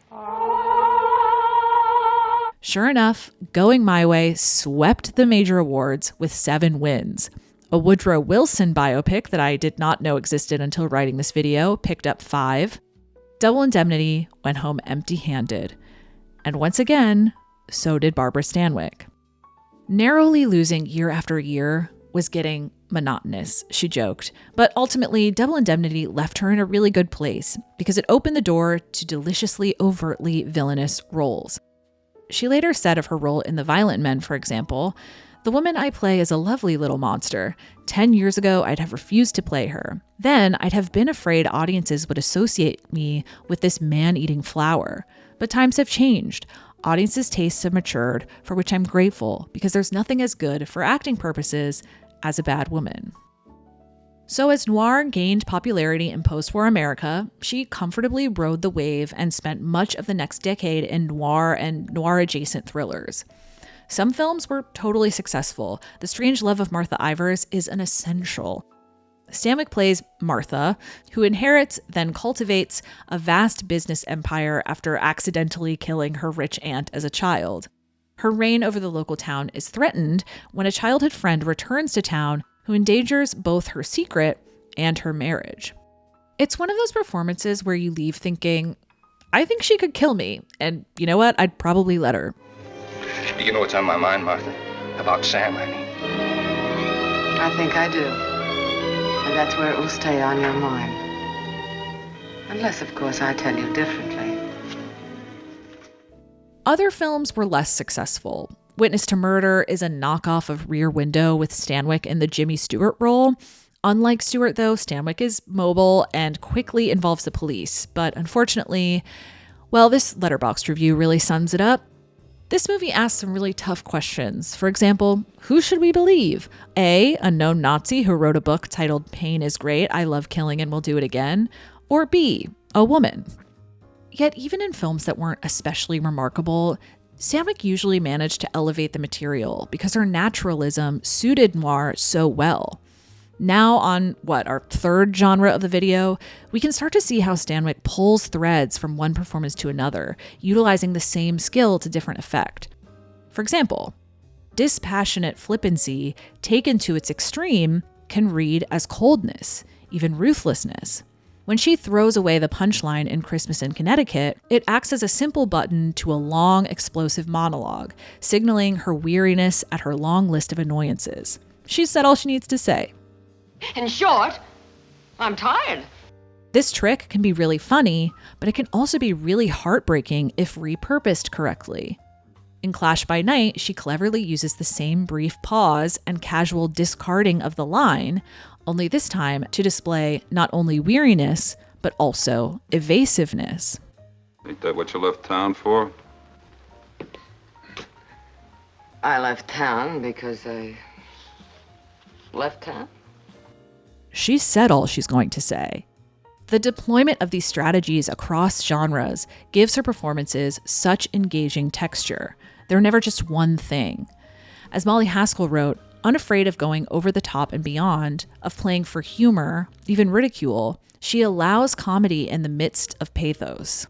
She also injects more than a touch of malignancy into the funniest movies. In this cross-fertilization, she illuminates something important. Just as Good Girls and Bad Girls overlap and intertwine, so do Screwball and Noir. Far from being mutually exclusive, each contain elements of the other. One film from this period caught the attention of the Academy.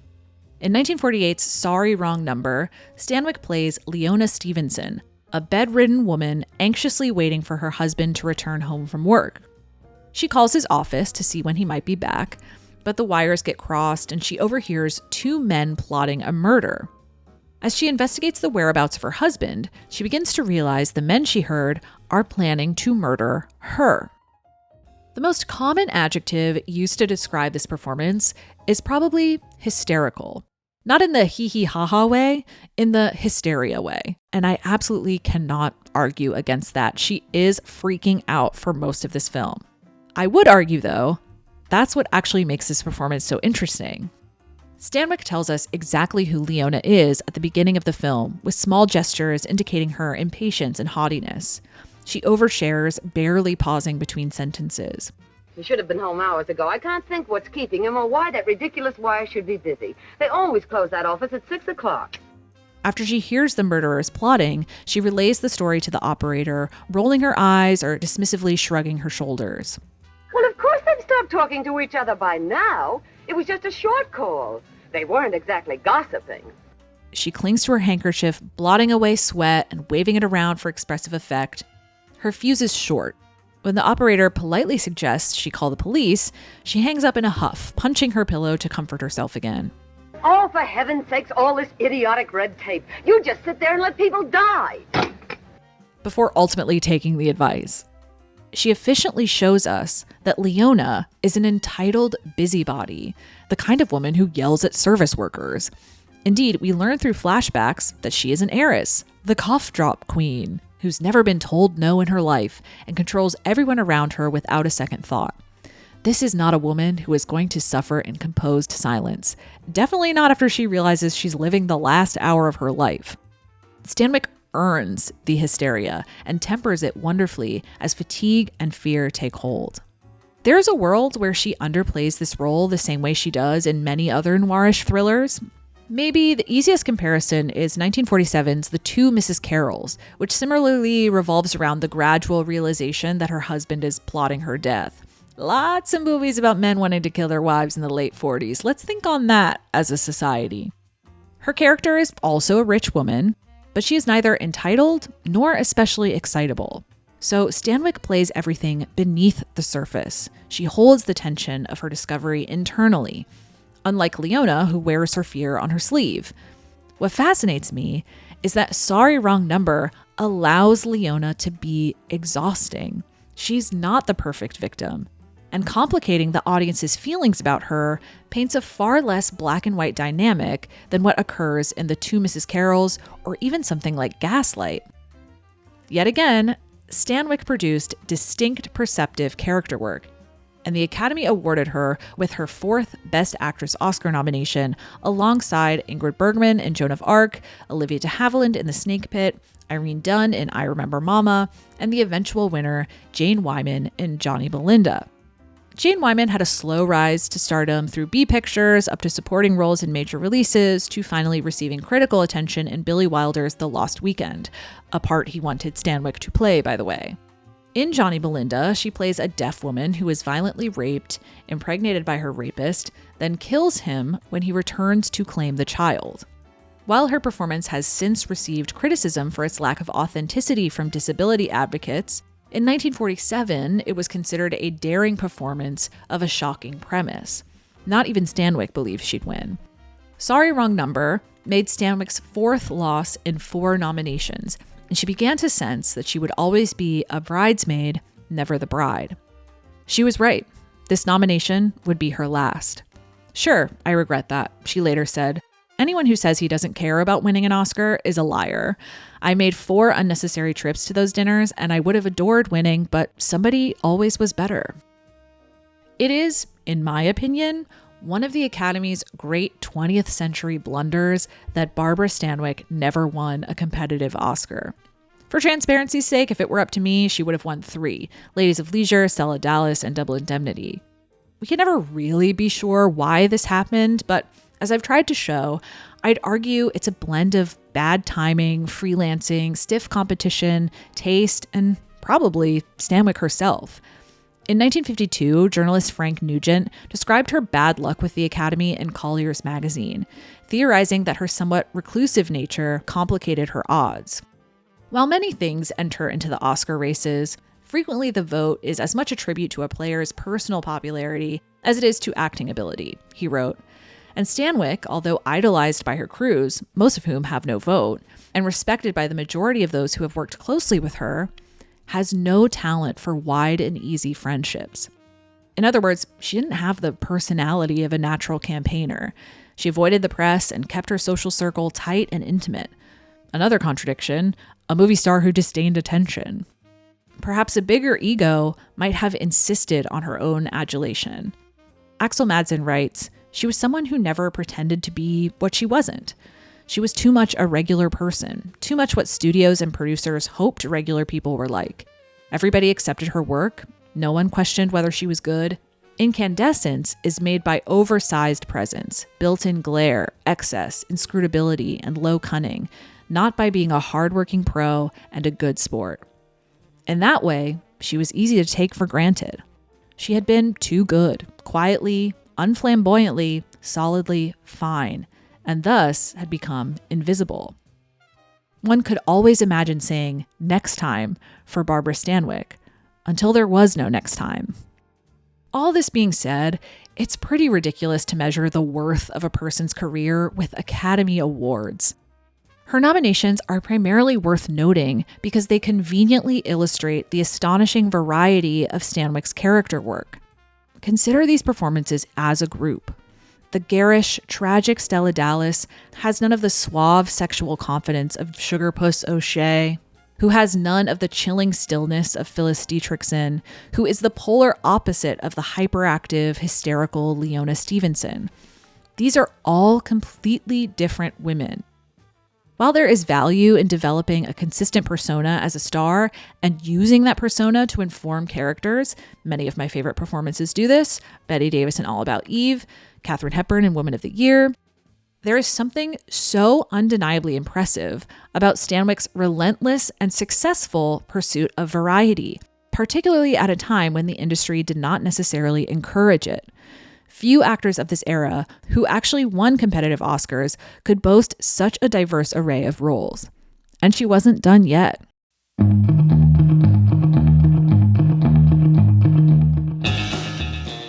Film noir carried Barbara Stanwyck through the late 1940s and mid-1950s, but it should also be mentioned that she made some wonderful melodramas during this period as well. Clash by Night features one of the best monologues in her filmography. She pours her heart out, lamenting the monotonous day-to-day of a housewife in a loveless marriage. Shut your mouth, close your eyes. This is the man you've married. This is the life you've made. Expect nothing, hope for nothing. She also appeared in 2 criminally underseen Douglas Sirk films, All I Desire and There's Always Tomorrow. In All I Desire, she plays an actress who left her family to pursue a stage career, but doesn't quite reach the success she'd hoped for. After years away, she returns home to see her daughter's high school play. There's Always Tomorrow is genuinely a must-see, one of Sirk's most compelling studies of mid-century American life. Fred McMurray plays a toy salesman having a midlife crisis. Stanwyck, his former co-worker, who has since become a successful fashion designer, pays him a visit one evening while on a business trip. Her freedom as a single entrepreneur represents all the spontaneity and adventure his life in suburbia lacks, so he begins to question whether he's made the right choices. As noir and melodrama sustained Stanwyck's career, another genre began to thrive: Westerns. For a country poised to redefine itself after a harrowing world war, the American West proved to be a ripe cinematic territory. Leon Lewis writes that the West was a dream of space, freedom, wilderness, and plenty. At its most inviting, the myth of the West was the equivalent of the myth of America itself. And from the beginning, the Western film has reflected the aspirations of people attempting to build a new society on a huge open continent. The seemingly empty, although crucially not actually empty, continent became a place of possibility that filmmakers used as a backdrop to stage all kinds of post-war political agendas, from the horrors of the blacklist to the value of rugged individualism. And the genre became enormously popular. According to The Atlantic, between 1940 and 1960, up to 140 Westerns were released per year. For context, only 148 were made in the entire decade of the 1990s. The sheer number of these films being produced was great news for someone like Stanwyck, who both needed the work and happened to be one of the genre's biggest fans. Stanwyck had made Westerns before. Cecil B. DeMille's Union Pacific had her striking westward, the daughter of an engineer tasked with constructing the infamous Union Pacific Railroad. In California, she plays a gambler/singer who attempts to start a new life out west after she's caught cheating at cards. As the titular gunslinger in 1935's Annie Oakley, she easily outshoots her competition, hampered only by the fragility of men who can't stand losing to a girl. Now, in her late 40s and 50s, good roles were becoming harder and harder to come by. She aged past the point of studios taking her for granted and arrived at a point where they would push her aside for younger, newer faces. You come to a certain age bracket and you can't play love scenes with men who are older than you are. They want young girls. But just because you're over 50 doesn't mean you're dead, she said in an interview. For what it's worth, Stanwyck was remarkably chill about aging for an actress of her generation. She never obscured her actual age and refused to dye her hair, which prematurely grayed in the mid-1940s. But even if Stanwyck personally embraced aging, well, that's not something Hollywood was ever very good at. Offers for prestige vehicles began to dry up. But she could, literally and metaphorically, make her way westward, redefining her stardom for a new era. We'll get to the hits, but I think it's fair to say that not all of her Westerns are great. Made with significantly lower budgets or at smaller studios like Republic Pictures, many reflect her diminished status as a middle-aged actress. Trooper Hook is a horribly sloppy attempt at a racial tolerance film in which she has a child with an indigenous man while held captive by his tribe. The Moonlighter, for truly inexplicable reasons, was released in 3D. And you can tell the technology wasn't quite there yet because the runtime is about 80 minutes and it still has an intermission. And then, of course, there's Cattle Queen of Montana. Nothing says your stardom is waning quite like Ronald Reagan playing your leading man. They do kiss, by the way. What do we think they thought about to get in the mood?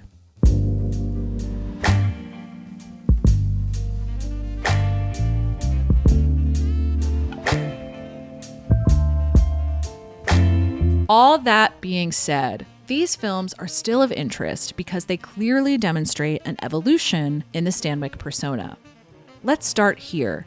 1950's The Furies is a twisted Freudian tale of revenge, jealousy, and forbidden love. She plays Vance Jeffords, the daughter of a powerful cattle baron. Vance is obsessed with her father, but gradually comes to hate him after he interferes with her love life. She conspires with local townspeople to wrest control of her father's land from him, believing it rightfully belongs to her. The Furies is essentially a Western noir, perfectly bridging these two eras of her career. Vance, like a noir anti-heroine, is cunning and ambitious, so Stanwyck once again leans into stillness. Her humor is biting and sarcastic. My name's Dallas Hart. I'm new in town, honey. Honey, you wouldn't be new anyplace. She's firm, forceful, and highly competent, coolly commanding her staff to do her bidding. Burn out the plebiscitos. Get rid of them any way you can, but not the Herreras. I'll handle them in my own way. Is that satisfactory, Mr. Darrow? And weaponizing her sex appeal as any good femme fatale would. Have I slipped up in any part of it? Yet Vance has physical vitality too. Because she has a stake in the land, she's constantly patrolling it, visiting its squatters, managing its workers, taking stock of its cattle, and eventually crossing the country, securing the funds to protect it. Stillness may evoke power from behind a desk, but it will not suffice in nature. With her hair blowing in the wind, darting through cacti, and climbing up rocks, Stanwyck fervently departs from noir. Here she must display more direct bodily power, the power to conquer the elements or square off in battle. This would become the blueprint for the kinds of roles she'd pursue for the rest of her career. The Furies is, in some sense then, the birth of an action star. Stanwyck had done stunt work before. She spends half of Cry Wolf, for example, sneaking around on rooftops and jumping over fences. But nothing physically challenged her quite like her westerns in the 1950s and 60s, and she loved it. Ever since she was a kid, watching her favorite movie star Pearl White up on the silver screen, she'd been bedeviled by the urgency not to have a stunt double. True, she said, the double is hired and gets her check, but I have to ride over that cliff, or under that waterfall, or run through that burning building, or scream through that train wreck. All in the best tradition of my intrepid Pearl. Westerns tend to have a lot of action, which gave Stanwyck the perfect excuse to follow through on this craving. Skinny dipping in 40-degree water, falling down a waterfall, getting dragged by a horse, wrestling, getting dragged by a horse again, countless gun battles. She really became obsessed with this and began describing herself as a frustrated stunt woman. In Western films, don't you always do your own stunts? I prefer to see benefit of director. I have to tell her. She cops out and says it's better for the director that she doesn't do all that stuff. That isn't true, as you know. She can't. I'll tell you something. She can't resist. She. I don't know why, but she just has to do her own stunts. Linda Evans, Stanwyck's co-star on the television show Big Valley, told this anecdote about working with her. Director came up to me and he said, you know, today we're going to shoot the scene with the runaway horses, and Missy's going to do it. She's actually going to be in the shot, not using her stunt woman, and we just love it if you'd be there with her because it's easier to shoot if we have two of you there. And I said, oh, runaway horses. So I thought, well, it must be safe if she's going to do it. Why would they have her do it if it wasn't going to be safe? And so I said, okay, I'll do it. Next thing I knew, we take off, the horses are running. It was like, oh my God, what is this that we're doing? She lived for the moments we'd have. Today's the burning building. Today's the earthquake. Or today, you know, it was like all of these things just, I would come to work and she would just be so excited. Now, was it always safe? Absolutely not. I has, Dick heard, was, by the grace of God, not serious. But you can understand the apprehension of the head of the studio saying, my gosh, she's going to be killed by a horse. I hadn't seen too much apprehension.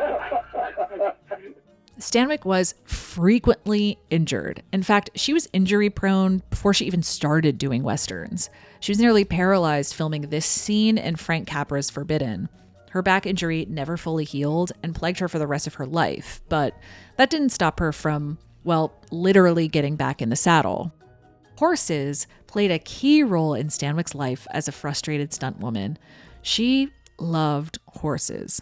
Like, I'm talking Tina Belcher, horse girl amount of love for these animals. I'm okay. Sometimes she's on a horse when you wouldn't even think there needs to be a horse in the story. At your dead husband's family home to sort out the will? Get on a horse. On vacation in Palm Valley? Horse time, baby. Hanging out on an oil rig? You take the car, honey. I have the horse. Westerns, being very horse-centric by nature, meant that Stanwyck got to spend a lot of time riding and having the time of her life with her equine friends. But beyond the personal thrill she got out of working with them, horses gave Stanwyck's characters access to the world in new ways. They provided physical liberation from the cramped apartments and dingy hallways of noir, where men nervously policed her freedom. Astride a horse, Stanwyck, who was maybe 5'3" on a good day, could stare men down eye to eye on an equal playing field. She could travel with them, compete with them, even dominate them in spaces typically reserved exclusively for them. If the cinematic West was a fantasy space for the making or remaking of America, then it was also a fantasy space for women to exist outside of the structures of typical American womanhood. Many Westerns divided women into one of two archetypes, Sandra Shackle explains, the bad woman/prostitute and the good woman/civilizer. But Stanwyck carved a third path for herself in the tradition of superwomen like Calamity Jane and Annie Oakley. She became the prototype of the spunky ranch woman who could ride the range and run the ranch as well as the wranglers. Barbara Stanwyck became one of the boys, accompanying, often leading, ensembles of cowboys, soldiers, and marshals across the plains on missions. In The Maverick Queen, she plays a saloon owner in cahoots with Butch Cassidy and Sundance. She runs a teak plantation in Escape to Burma. She teams up with the cavalry to investigate and avenge the killing of her father in Cattle Queen of Montana. 40 Guns from 1957, originally titled Woman with a Whip, should have kept that, best encapsulates this archetype. She plays a ranch owner who runs the local town like a mob boss. She consistently bails her troublesome brother out, evading punishment under the law until a U.S. Marshal comes to town and changes things. The film opens with a stunning sequence of Stanwyck clad in all black atop a white horse, speeding across the plain and leading her men as if she were commanding an army. For all intents and purposes, the film basically treats her like a Sith Lord. She rolls into town with her soldiers, reestablishes order on her terms, and quickly makes an exit, having reinforced her authority. The tenor of her dominance represents another evolution in the Stanwyck persona. In comedy and noir, she often achieves control through seduction or deception. In her Westerns, she has typically already achieved some measure of authority, or acquires it through sheer force of will. She reveals her intentions overtly rather than covertly, with decisiveness and discipline. I want to be deputized. Oh, no, we don't deputize ladies, Rella. The posse will catch those devils all right. That posse will be back tomorrow with saddle sores and alibis. Let's not waste time. Her stillness indicates composure and confidence, but her explosive potential is palpable. I killed a man today, Wes. I don't want to repeat that experience. But I will, believe me, I will if you try anything. These women will attack if provoked and do not hesitate to exercise that power. Almost all of these films include a scene of Stanwyck barking orders at groups of men. Her husky voice delivers her commands with enough authority that she can be genuinely terrifying both to the audience and the men on the receiving end of her tirades. Supposing he ain't who he says he You is. have to take chances in this business. What difference does it make? It's his word against ours. While she is convincing and appealing as usual, Ironically, I do think these are the least natural performances in her filmography. These mass-produced westerns have a kitschy quality to them that encourages flamboyance. The stakes are constantly life or death, every scene exists to expound on some plot device, so the most forward choice is usually the correct one, narrowing the potential for subtleties. I'll need cartridges. By participating in masculine activities, Tori King writes in her article, Barbara Stanwyck, Warrior Woman in Hollywood's Gender Wars, Stanwyck lived out roles on the big screen that eluded ordinary women because society was not yet ready to allow women those kinds of freedoms. Through such acting, Stanwyck was ahead of her time in the 1940s and 50s in Western films that allowed her to portray women who take charge of the ranch, the country, and the people around her. Stanwyck's subversions of these norms also marked her as androgynous. Often shown in contrast to more feminine-presenting, younger ingenues, her short hair, narrow athletic frame, her costuming, and by this time, contralto voice, all read as, for lack of a better word, very butch. More often than not, she wore pants rather than the long, ruffled skirts often seen on women in westerns, either with a whip or a gun strapped to her hip and a cowboy hat.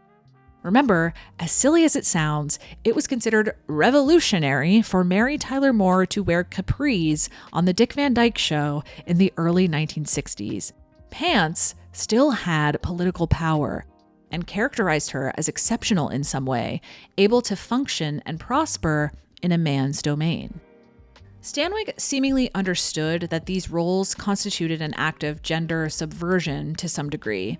In interviews, she repeated her eagerness to pursue roles that explicitly placed her in masculine spaces. In all the westerns these days, the women are left behind with the kids and the cows while the men do all the fighting. Nuts to the kids and the cows. There were women who went out and fought too. That's what I want to do. People say it's not feminine. It isn't. I want to go where the fellas are, with all the fun and excitement. I want to play a real frontier woman, not one of those crinoline-covered things you see in most westerns. I'm with the boys. I want to go where the boys go.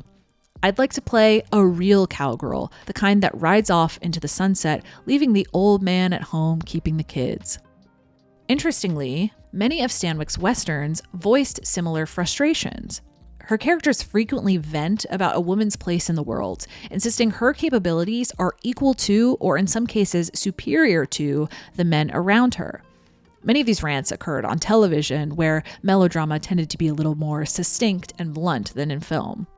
You never loved any man, did you? Why should I? I'm better than any of you. Stronger, smarter, more capable. I detest this world that makes women's lives dependent on you men. That's right, I forgot. This job calls for a man. Well, how about you? You're the best man of the bunch. Well, I'm better than some St. Louis dudes I know. I don't want him and I don't need him.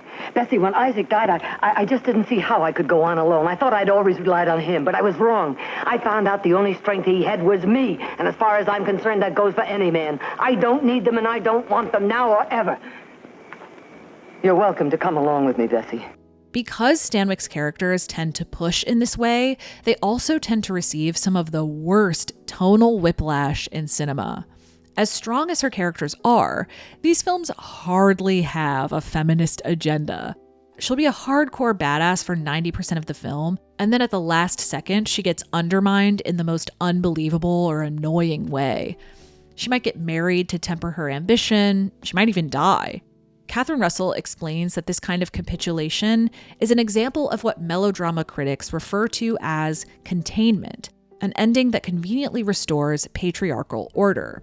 So, for example, 40 Guns might open with Darth Stanwyck, but it ends with her in a white dress running out of town after the man she suddenly realizes she can't live without.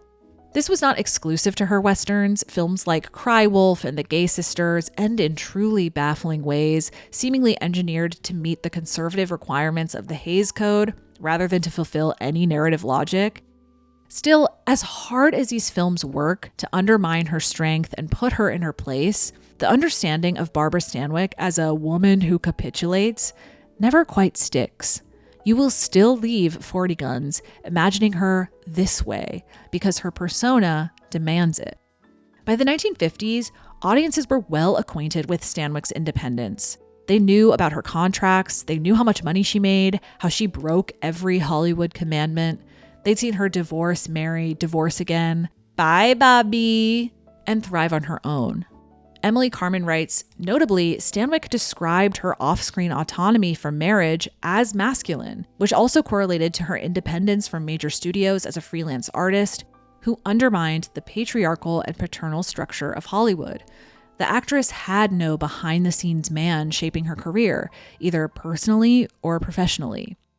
If she could do all of that in real life, then why not believe in and cling to the independence of her fictional characters? King argues the rehabilitation ritual loses much of its symbolic power because it is enacted by a strong androgynous actress who reached the pinnacle of success by transgressing gender roles. Rather than working with the narratives to manage the cultural contradictions of gender, Stanwyck's presence in these westerns instigates a clash of codes. Her star persona collides with the film's punishment and attempted rehabilitation of the strong female characters, and thus exposes the contradictions and absurdities of restrictive gender roles. Indeed, some of Stanwyck's most subversive roles push her from "I don't need a man" proto-feminism into a straight-up interrogation of femininity.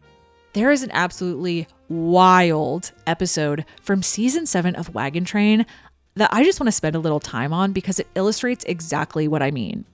Wagon Train was a television series on NBC from 1957 to 1965 about a western-bound wagon train in the 1880s. Over the course of 2 episodes, Stanwyck guest starred as Kate Crawley, a freight line operator who transports goods across the prairie. Kate isn't like the other girls. She's tough.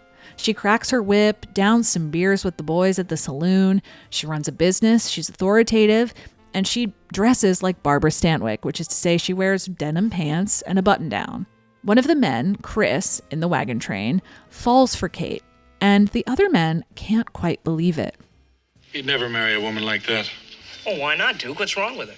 Well, there's nothing actually wrong with her, Barney. It's just that I figure the woman Chris picks out will be a lady. Well, isn't Miss Kate a lady? Well, I'm not saying she isn't exactly, but she is a little too rough around the edges for a man like Chris. She's not feminine enough. I mean, from a 2026 vantage point, they're all but saying, "You're gay."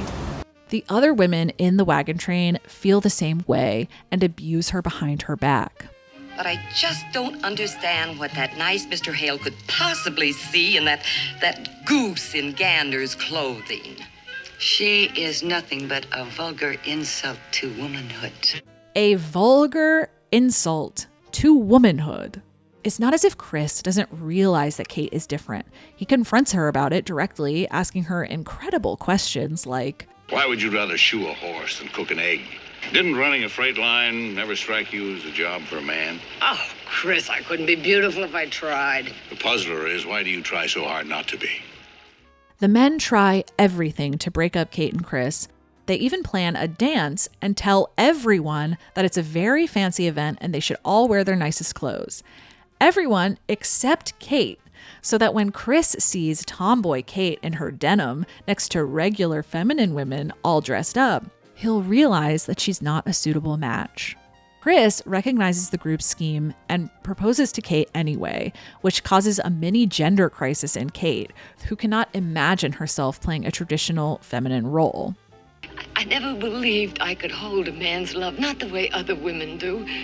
Funny, I was never afraid to compete in a man's world, but at a woman's level, I never had the courage to put on a dress, fix myself up, step into the arena and say, look at me, I'm a woman, and I'm here to compete with other women for the man I want for myself.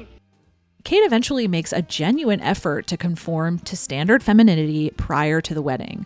She looks completely out of her element, but suddenly finds herself accepted by everyone and enjoys how much easier her social interactions have become.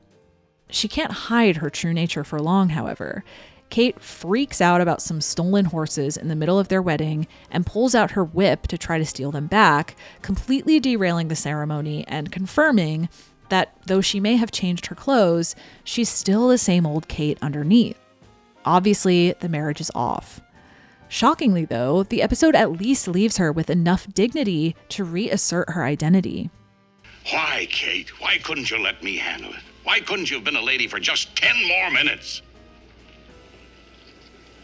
Because I'm not a lady and I never was. And you had no right to try and make me act like one. Even Stump Beasley was willing to take me like I was. Oh, am!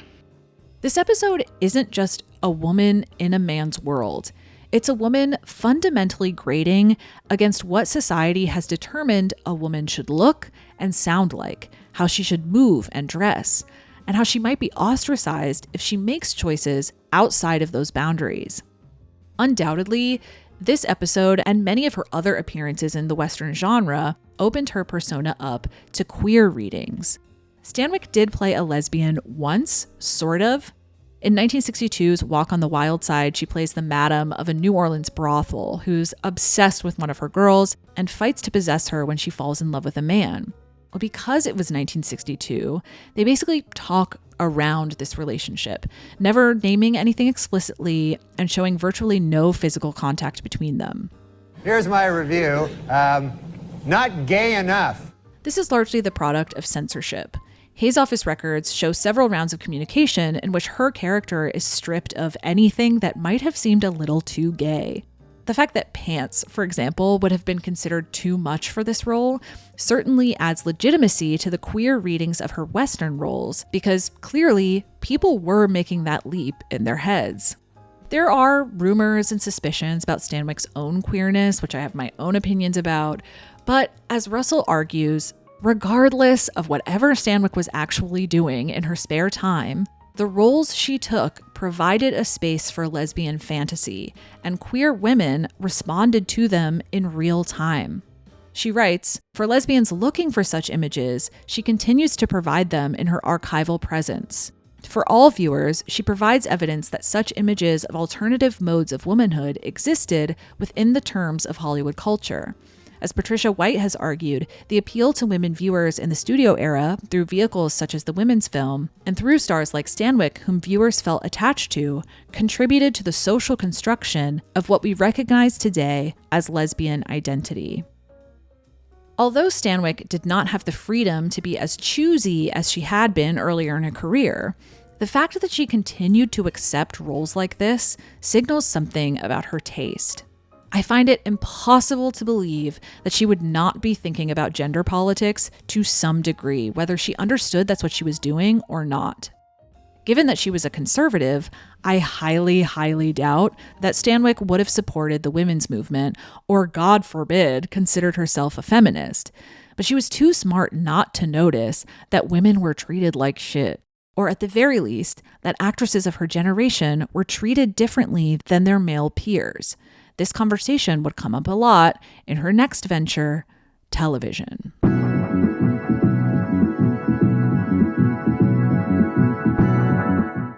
Nothing in Hollywood was getting easier for actresses of Barbara Stanwyck's generation. Aging made opportunities scarce. It's a man's world, and it's getting worse, she said. I don't know, they aren't writing beautiful adult stories anymore. In the past 3 years, I haven't been sent any scripts, period. Oh, I know stars who say they can't find anything they want to do in films, but I couldn't lie like that. I just haven't had any offers. The Paramount decrees complicated matters too, as major studios scrambled to comply with new regulations on their monopolistic practices. They cut costs by shedding the lucrative contracts of long-term stars from their roster. Stars like Joan Crawford and Bette Davis suddenly found themselves without a home studio, and worse, nowhere near as in demand as they had been in previous decades. Barbara Stanwyck had a huge advantage in this media landscape because she never had a home studio.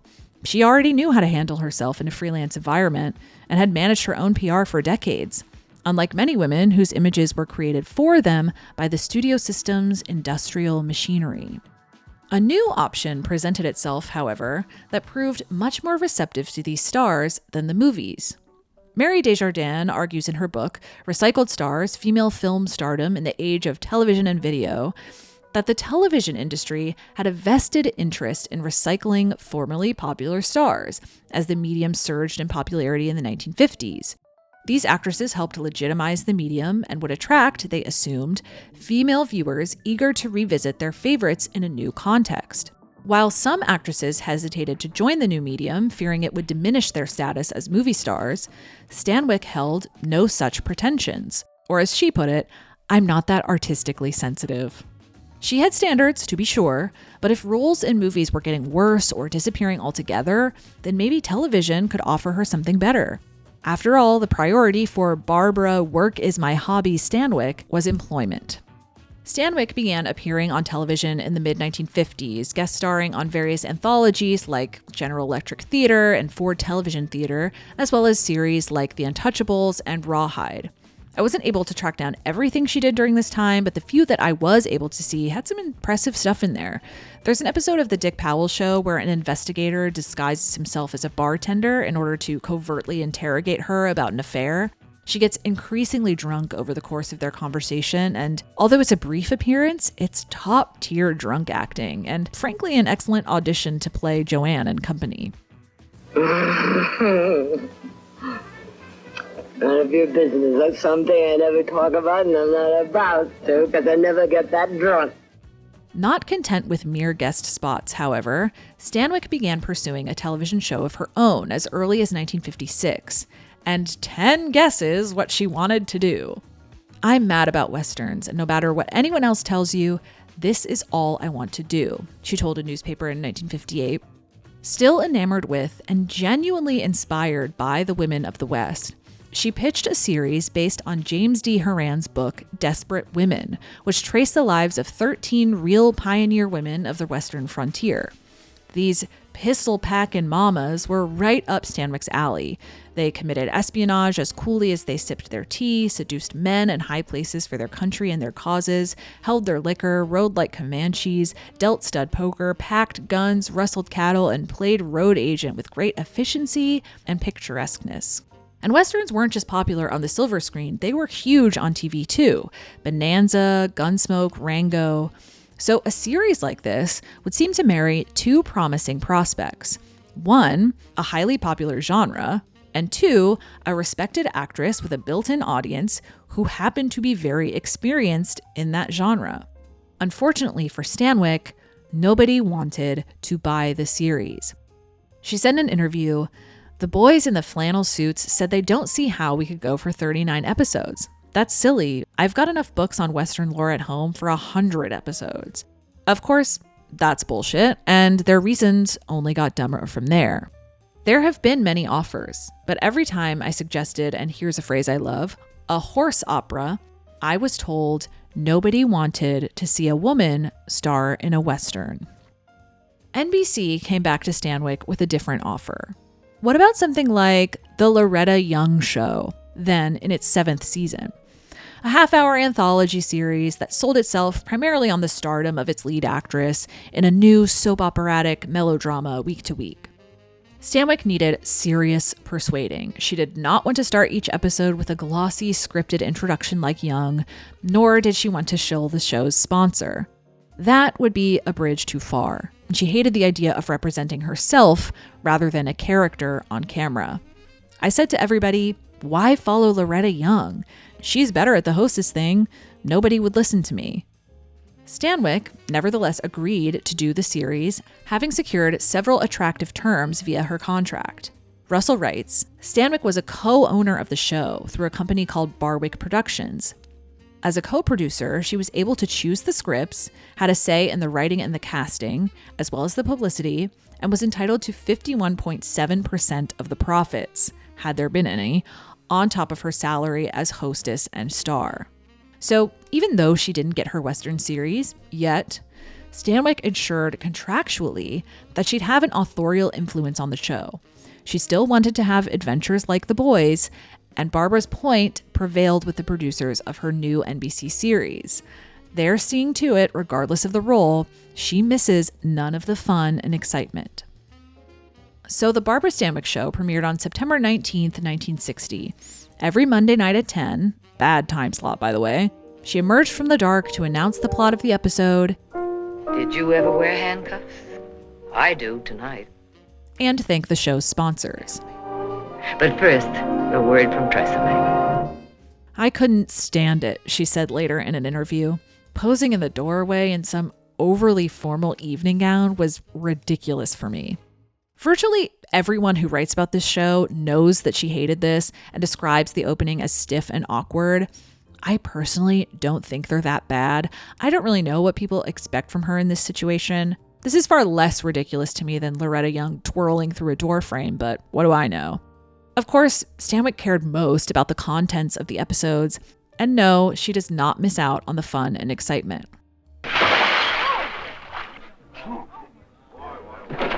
Do I have to do everything around here?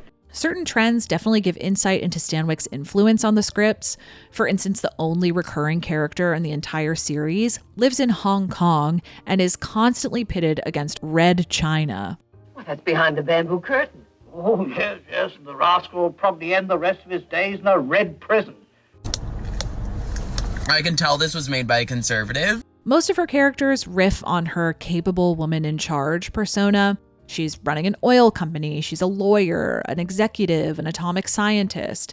The show hardly ever puts her in a domestic role. Even when she's nominally someone's wife, she's hardly playing a traditional domestic part. Drop it. I said drop it. In an episode titled Key to the Killer, she plays the sheriff's wife, who ends up handcuffed to a murderer, which obviously just then turns into an excuse to do some stunts. The trouble with making a story like the one you've just seen is that if you're going to do it, you have to do it. Those were real police handcuffs, made of steel. My wrist is still sore. She managed to sneak in a few Western episodes, of course. Hey, you're wearing a badge. That's right, I'm the new sheriff. And a lot of noirish melodramas that recall her early work in the 1950s. As a matter of fact, you don't even know my husband. Oh, yes, I do, and I'm not letting him off the hook. Fine with me. I'm divorcing him, and when I get through with him, he won't have a penny. Get out of here before I call the police. The episode Frightened Doll has some of the best character work on the series. She plays a working-class girl who unwittingly meets a mobster in a bar. He catches her in a reflective mood, and Stanwyck really sinks into this woman's psyche in a heartbreaking way. My husband didn't die. I divorced him. Oh, I guess that's kind of a death, too, isn't it? We never seemed to get along. I was always picking on him. Poor Ralph. He had 3 strikes against him right from the start. Poor Ralph. She does a little bit of comedy, too. There's an episode where Peter Falk is hired to kill her because she's been embezzling money. And there's a really funny moment where she gets upset because she realizes she's kind of a cheap hit. That must have cost an awful lot of money. Well, different jobs, you got different price. How much were you paid for me? Well, this wasn't a big job. Well, how much? I got 500 and I got expenses. Oh, and all my life was worth $500. I realize it'd be incredibly difficult to write and portray truly distinct characters from week to week, but I wish the show took more advantage of Stanwyck's versatility. Still, the episodes are well acted and they're well directed, many by Cat People director Jacques Tourneur. Her peers were apparently impressed by her work too, because in May 1961, she won the Emmy for Outstanding Performance by an Actress in a Series. Just her luck, though, that the minute she actually wins a major award, her coat gets caught on her dress and rips it. Whatever praise she'd earned for the series must have felt bittersweet, however. By the time Stanwyck won her Emmy, NBC had already announced that they were not renewing the Barbara Stanwyck show for a second season. She wasn't the only one who lost her show. June Allison, Ann Southern, and Loretta Young all had anthology series canceled at the same time, and Stanwyck couldn't help but notice the trend. Referring to network executives, she said in an interview, "I don't know who they are, but they've decreed no more women on television. The only woman who will be left next year is Donna Reed. The rest of us have been dropped." Stanwyck was pretty openly livid about this, and I don't blame her because she had pretty much been right all along. A mere week after her Emmy win, the Los Angeles Times said that the show had underutilized Stanwyck's talents because it was too Loretta Young. On top of that, Nielsen published a study saying that women not only watched more TV than men, but also watched more Westerns than men. Sure sounds like maybe her original idea would have worked, huh?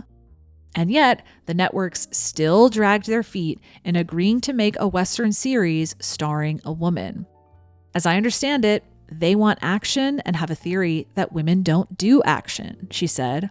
The fact is, I'm the best action actress in the world. I could do horse drags, jump off buildings, and I have the scars to prove it. The Barbara Stanwyck show still had its fans. She received letters from around the country lamenting its cancellation. But when someone suggested she show them to NBC to impress the brass, she responded, "What for? Nobody at NBC can read."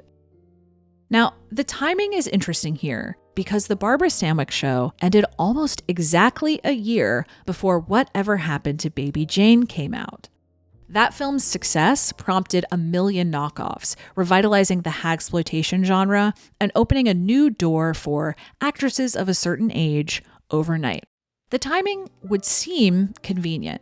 Stanwyck, recently out of work, could easily have followed the path forged by her good friend Joan Crawford and transitioned into a Scream Queen era. For a second, it seemed like she might. In 1964, she starred in The Night Walker as a woman who has recurring nightmares about her husband who recently died in a fire, or so she thinks. The film was directed and produced by B-movie horror god William Castle, who also directed some of Crawford's vehicles from this era, like Straight Jacket, and was known for his promotional gimmicks. The promotional gimmick here being the reunion of Stanwyck and Robert Taylor for their third and final film together. As far as hag horror goes, The Nightwalker doesn't rank among the most degrading works of the genre, but there are goofy twists, cheap special effects, and a lot of screaming. I can't wake up. I can't wake up. Yes, the pathway was available for Stanwyck to take if she wanted, but she never really cared for the genre or how it characterized women. Besides, there'd always be Westerns. Barbara Stanwyck finally found a home on television thanks to The Big Valley. Once again, good relationships paid off. The show's creators, Louis Edelman and A.I. Bizzarides, both worked on The Barbara Stanwyck Show and developed Big Valley specifically for her after the anthology series went off the air, the year, she recalled, women went out of style.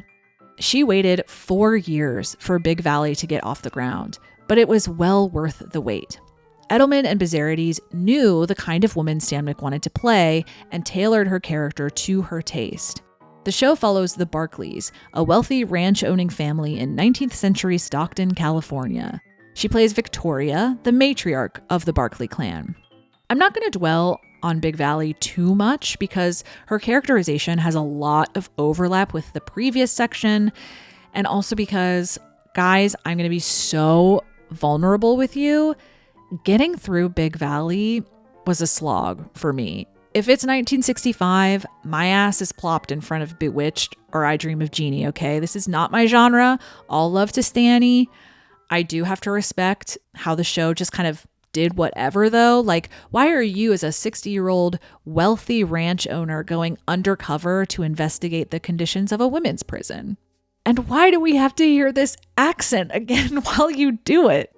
According to the report here, you've only been in America 2 weeks. Is that right? Me home is in Dublin. Anyway, the important thing to know here is that Victoria was a groundbreaking figure in her time, both because Stanwyck proved a woman could lead a Western series, albeit in a very male-dominated ensemble, and because she did it on her own terms, building a character who existed outside of the stereotypical confines for women in Westerns.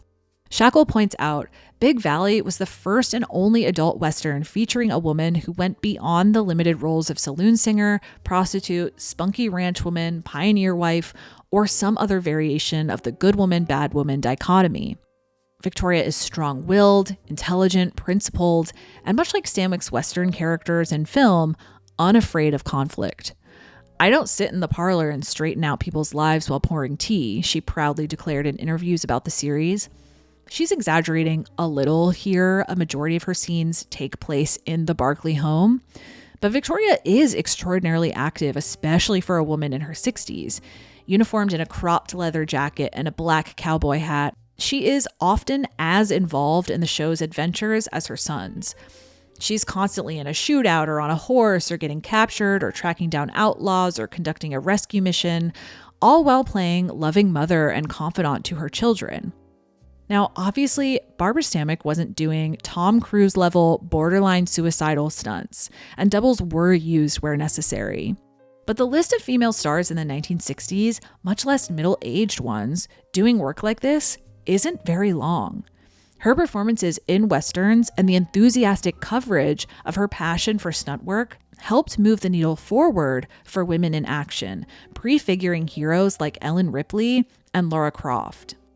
King writes, Victoria's integration of masculine and feminine, her strength, independence, resourcefulness, ethics, and sense of humor are the realization of Stanwyck's own ideas of what a Western heroine should be. The high-riding woman and Victoria Barkley, Stanwyck's gender renegades, are the actress's contribution to expanding the range of acceptable behavior for women in American popular culture. As Richard Dyer attests, when I see Barbara Stanwyck, I know that women are strong. Mother, you sure are something. Yes. Aren't I, though? Barbara, I tried to relax and that's pretty dull, Stanwyck, really felt like she came into her own doing television. She liked being extremely busy, up at 4:30 a.m., working until 8 p.m., spending all weekend learning the entire hour-long script for the next episode. She liked the speed of the work and the camaraderie of the set. She liked the stunts and being Victoria Barkley. And the television industry liked her back. In 1966, she won her second Emmy for Best Actress in a Drama and was nominated twice more for the series. The Big Valley ran for 4 seasons and endeared Stanwyck to audiences and the industry in a new way. In 1973, she became the first woman inducted in the Hall of Fame of Great Western Performers at the National Cowboy and Western Heritage Museum. And in 1982 was named an honorary member of the Stuntmen's Association of Motion Pictures. When she finally was awarded her honorary Oscar, she took a moment to say this in the very little time allotted to her, demonstrating how important this really was to her. My wonderful group, the stunt men and women who taught me so well. I'm grateful to them, and I thank them very, very much. Stanwyck's pace slowed significantly in the 1970s, partially because of a lack of roles, but also because her health started to catch up with her. Good relationships continued to come in handy. Aaron Spelling, who she met when he was a writer on Zane Grey Theater, also came through with numerous opportunities for her in the coming decades. She lightly dipped her toe back into hagsploitation territory with 2 TV films in the 1970s, The House That Would Not Die, based on a teleplay by the same guy who wrote Whatever Happened to Baby Jane, and A Taste of Evil with Barbara Parkins of Valley of the Dolls fame. The rarity of her appearances prompted rumors that she'd become a hermit or irreparably ill. This time they had me unable to walk and suggested furthermore that I had lost my voice and could no longer speak. That did it, she said. I figured that by going to work, I would put an end to this rumor the fastest way I knew how. So, with a little convincing from Aaron Spelling, who'd been dying to get the feminine John Wayne into a series for years, she took a guest spot on Charlie's Angels. In the episode, the Angels team up with a trio of male detectives to figure out who's been trying to assassinate them. Stanwyck plays Tony, who runs the boys' detective agency and is their equivalent of Charlie. I mean, who better to boss around a group of himbos than her? The episode served as a test pilot for a possible spin-off called Tony's Boys, but ABC never picked up the series. There's nothing wrong with this wine. You calling me a liar? No, I'm calling you an idiot. Oh! In the mid-1980s, Stanwyck had yet another peak, appearing on some of the most watched series of the entire decade.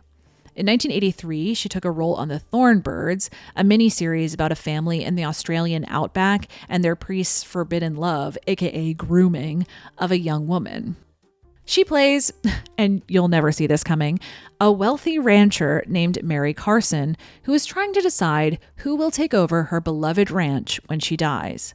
She might leave it to her brother, she might leave it to the priest who she is insanely horny for.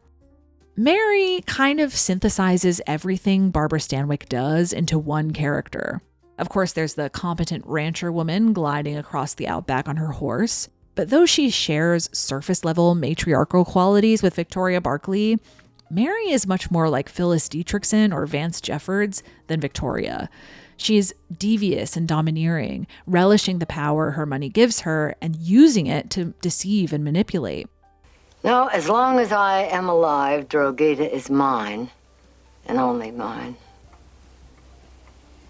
It's well to remember that. Nothing can stop Mary, which gives her this impish, devil-may-care attitude that she can have some fun with, too. I can't remember when I've enjoyed a performance more. Mary. All my old desires. Oh, that is wonderful. That is wonderful. Well, I'll let you stew a while longer, but your day of reckoning is coming, don't you ever doubt it. She constantly leers at the hot priest, making it very clear that his future depends on whether or not he accepts her sexual advances. And yet her desire ultimately exposes her vulnerability and the shame she feels attached to aging. I was very pleasantly surprised by this performance, and it really goes to show how much she still had in her if scripts actually took advantage of what she could do. The Thornbirds performed very well, becoming the second most viewed miniseries to ever air on television. Stanwyck also picked up her third Emmy. Kind of iconic behavior, actually, to get an Emmy for lusting after a young man and then picking it up from the younger man you were banging for years after your divorce. It remained true through the 1970s and 80s that television had become a haven for older actresses, only now in soap operas rather than anthologies. Stanwyck followed this trend with another Aaron Spelling show, Dynasty. If you were going to guest star on a soap opera in 1985, you would want to be on Dynasty, which was then the #1 show on television. She played Constance Colby, a stately, glamorous woman with no children of her own who dedicated her life to her work, remains highly respected in her circle, and has fallen in love with a cowboy named Hutch. So, not her biggest stretch. Again, the intention was to set up a spin-off. Unlike Tony's Angels, though, ABC actually picked up the Colbys and orchestrated an intricate launch where characters from the Colbys were weaved into Dynasty, leading up to this big premiere. And then, hilariously, now President Ronald Reagan scheduled a primetime speech about the Soviet Union at the last minute, sabotaging the Colbys premiere and pushing it back to Thanksgiving Day. Charlton Heston, who plays Stanwyck's brother on the show, allegedly called Reagan to try to get him to move the speech, but obviously he didn't. Ultimately, it didn't really matter. Fans weren't very enthusiastic about the Colbys, and seemingly have not developed any real love for it since, considering the first thing that comes up when you Google it is a Reddit thread titled, "Just Why?" Every once in a while in the series, she delivers a line that really hits. This may come as a surprise to you, but I love you very much. But Stanwyck quickly became disillusioned with how little character development she was given and, well, the overall quality of the show. She told one columnist, "This is the biggest pile of garbage I ever did. It's lucky I signed on for 13 episodes. I'll be surprised if it lasts half that long. This is the most boring material I've ever read in my life." She asked to be killed off, and the show didn't last much longer than that.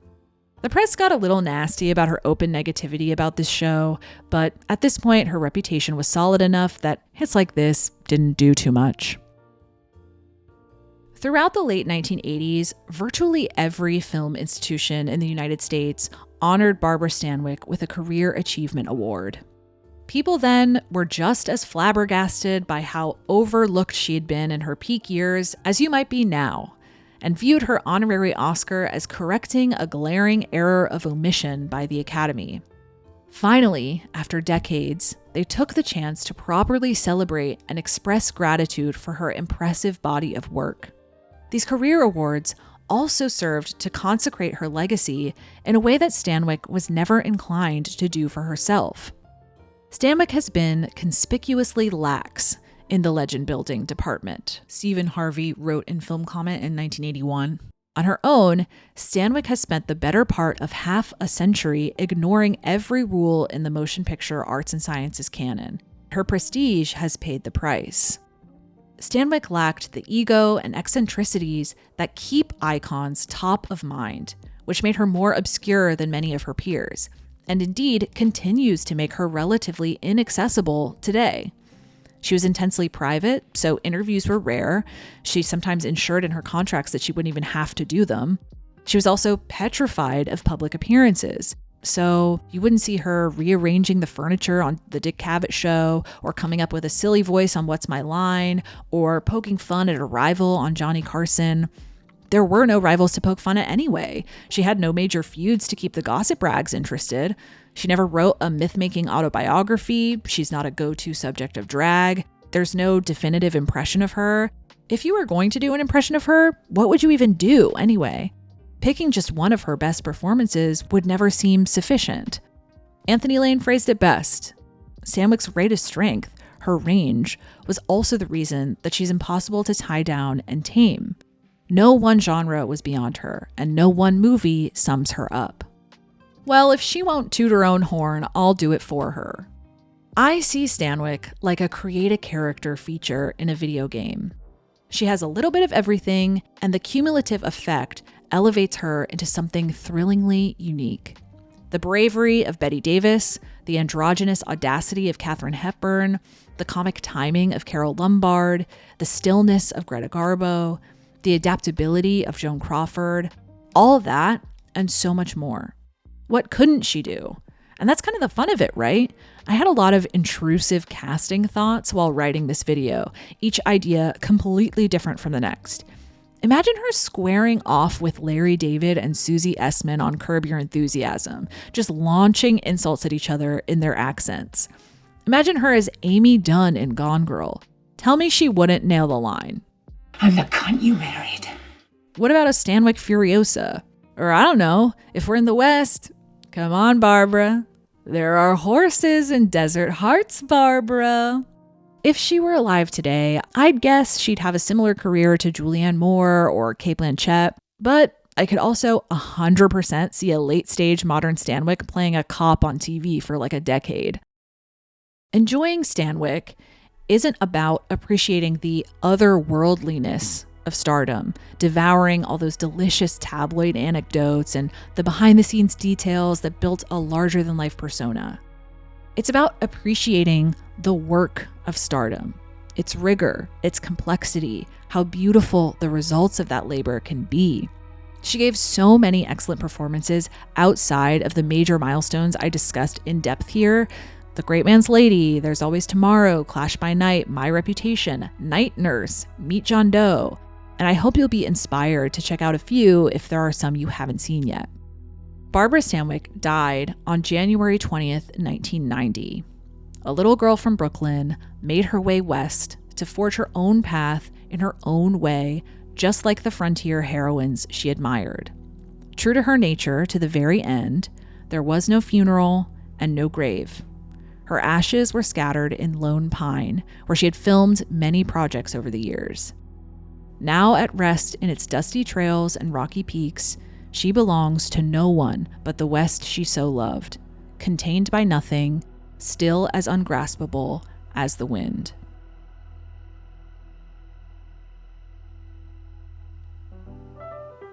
Hi, I hope you enjoy this insane tome on Barbara Stanwyck that I have been working on for months. It probably sounds crazy given the length of this, but honestly, I have more to say about her. If you're interested in doing some more deep dives on some of her performances, be sure to sign up for my Patreon. For just $1 a month, you get some cool perks, including access to clip shows where I break down scenes that I like or show how one performance relates to another. It's super fun. Check out the link in the description. And thank you to the patrons who already support me and keep my lights on.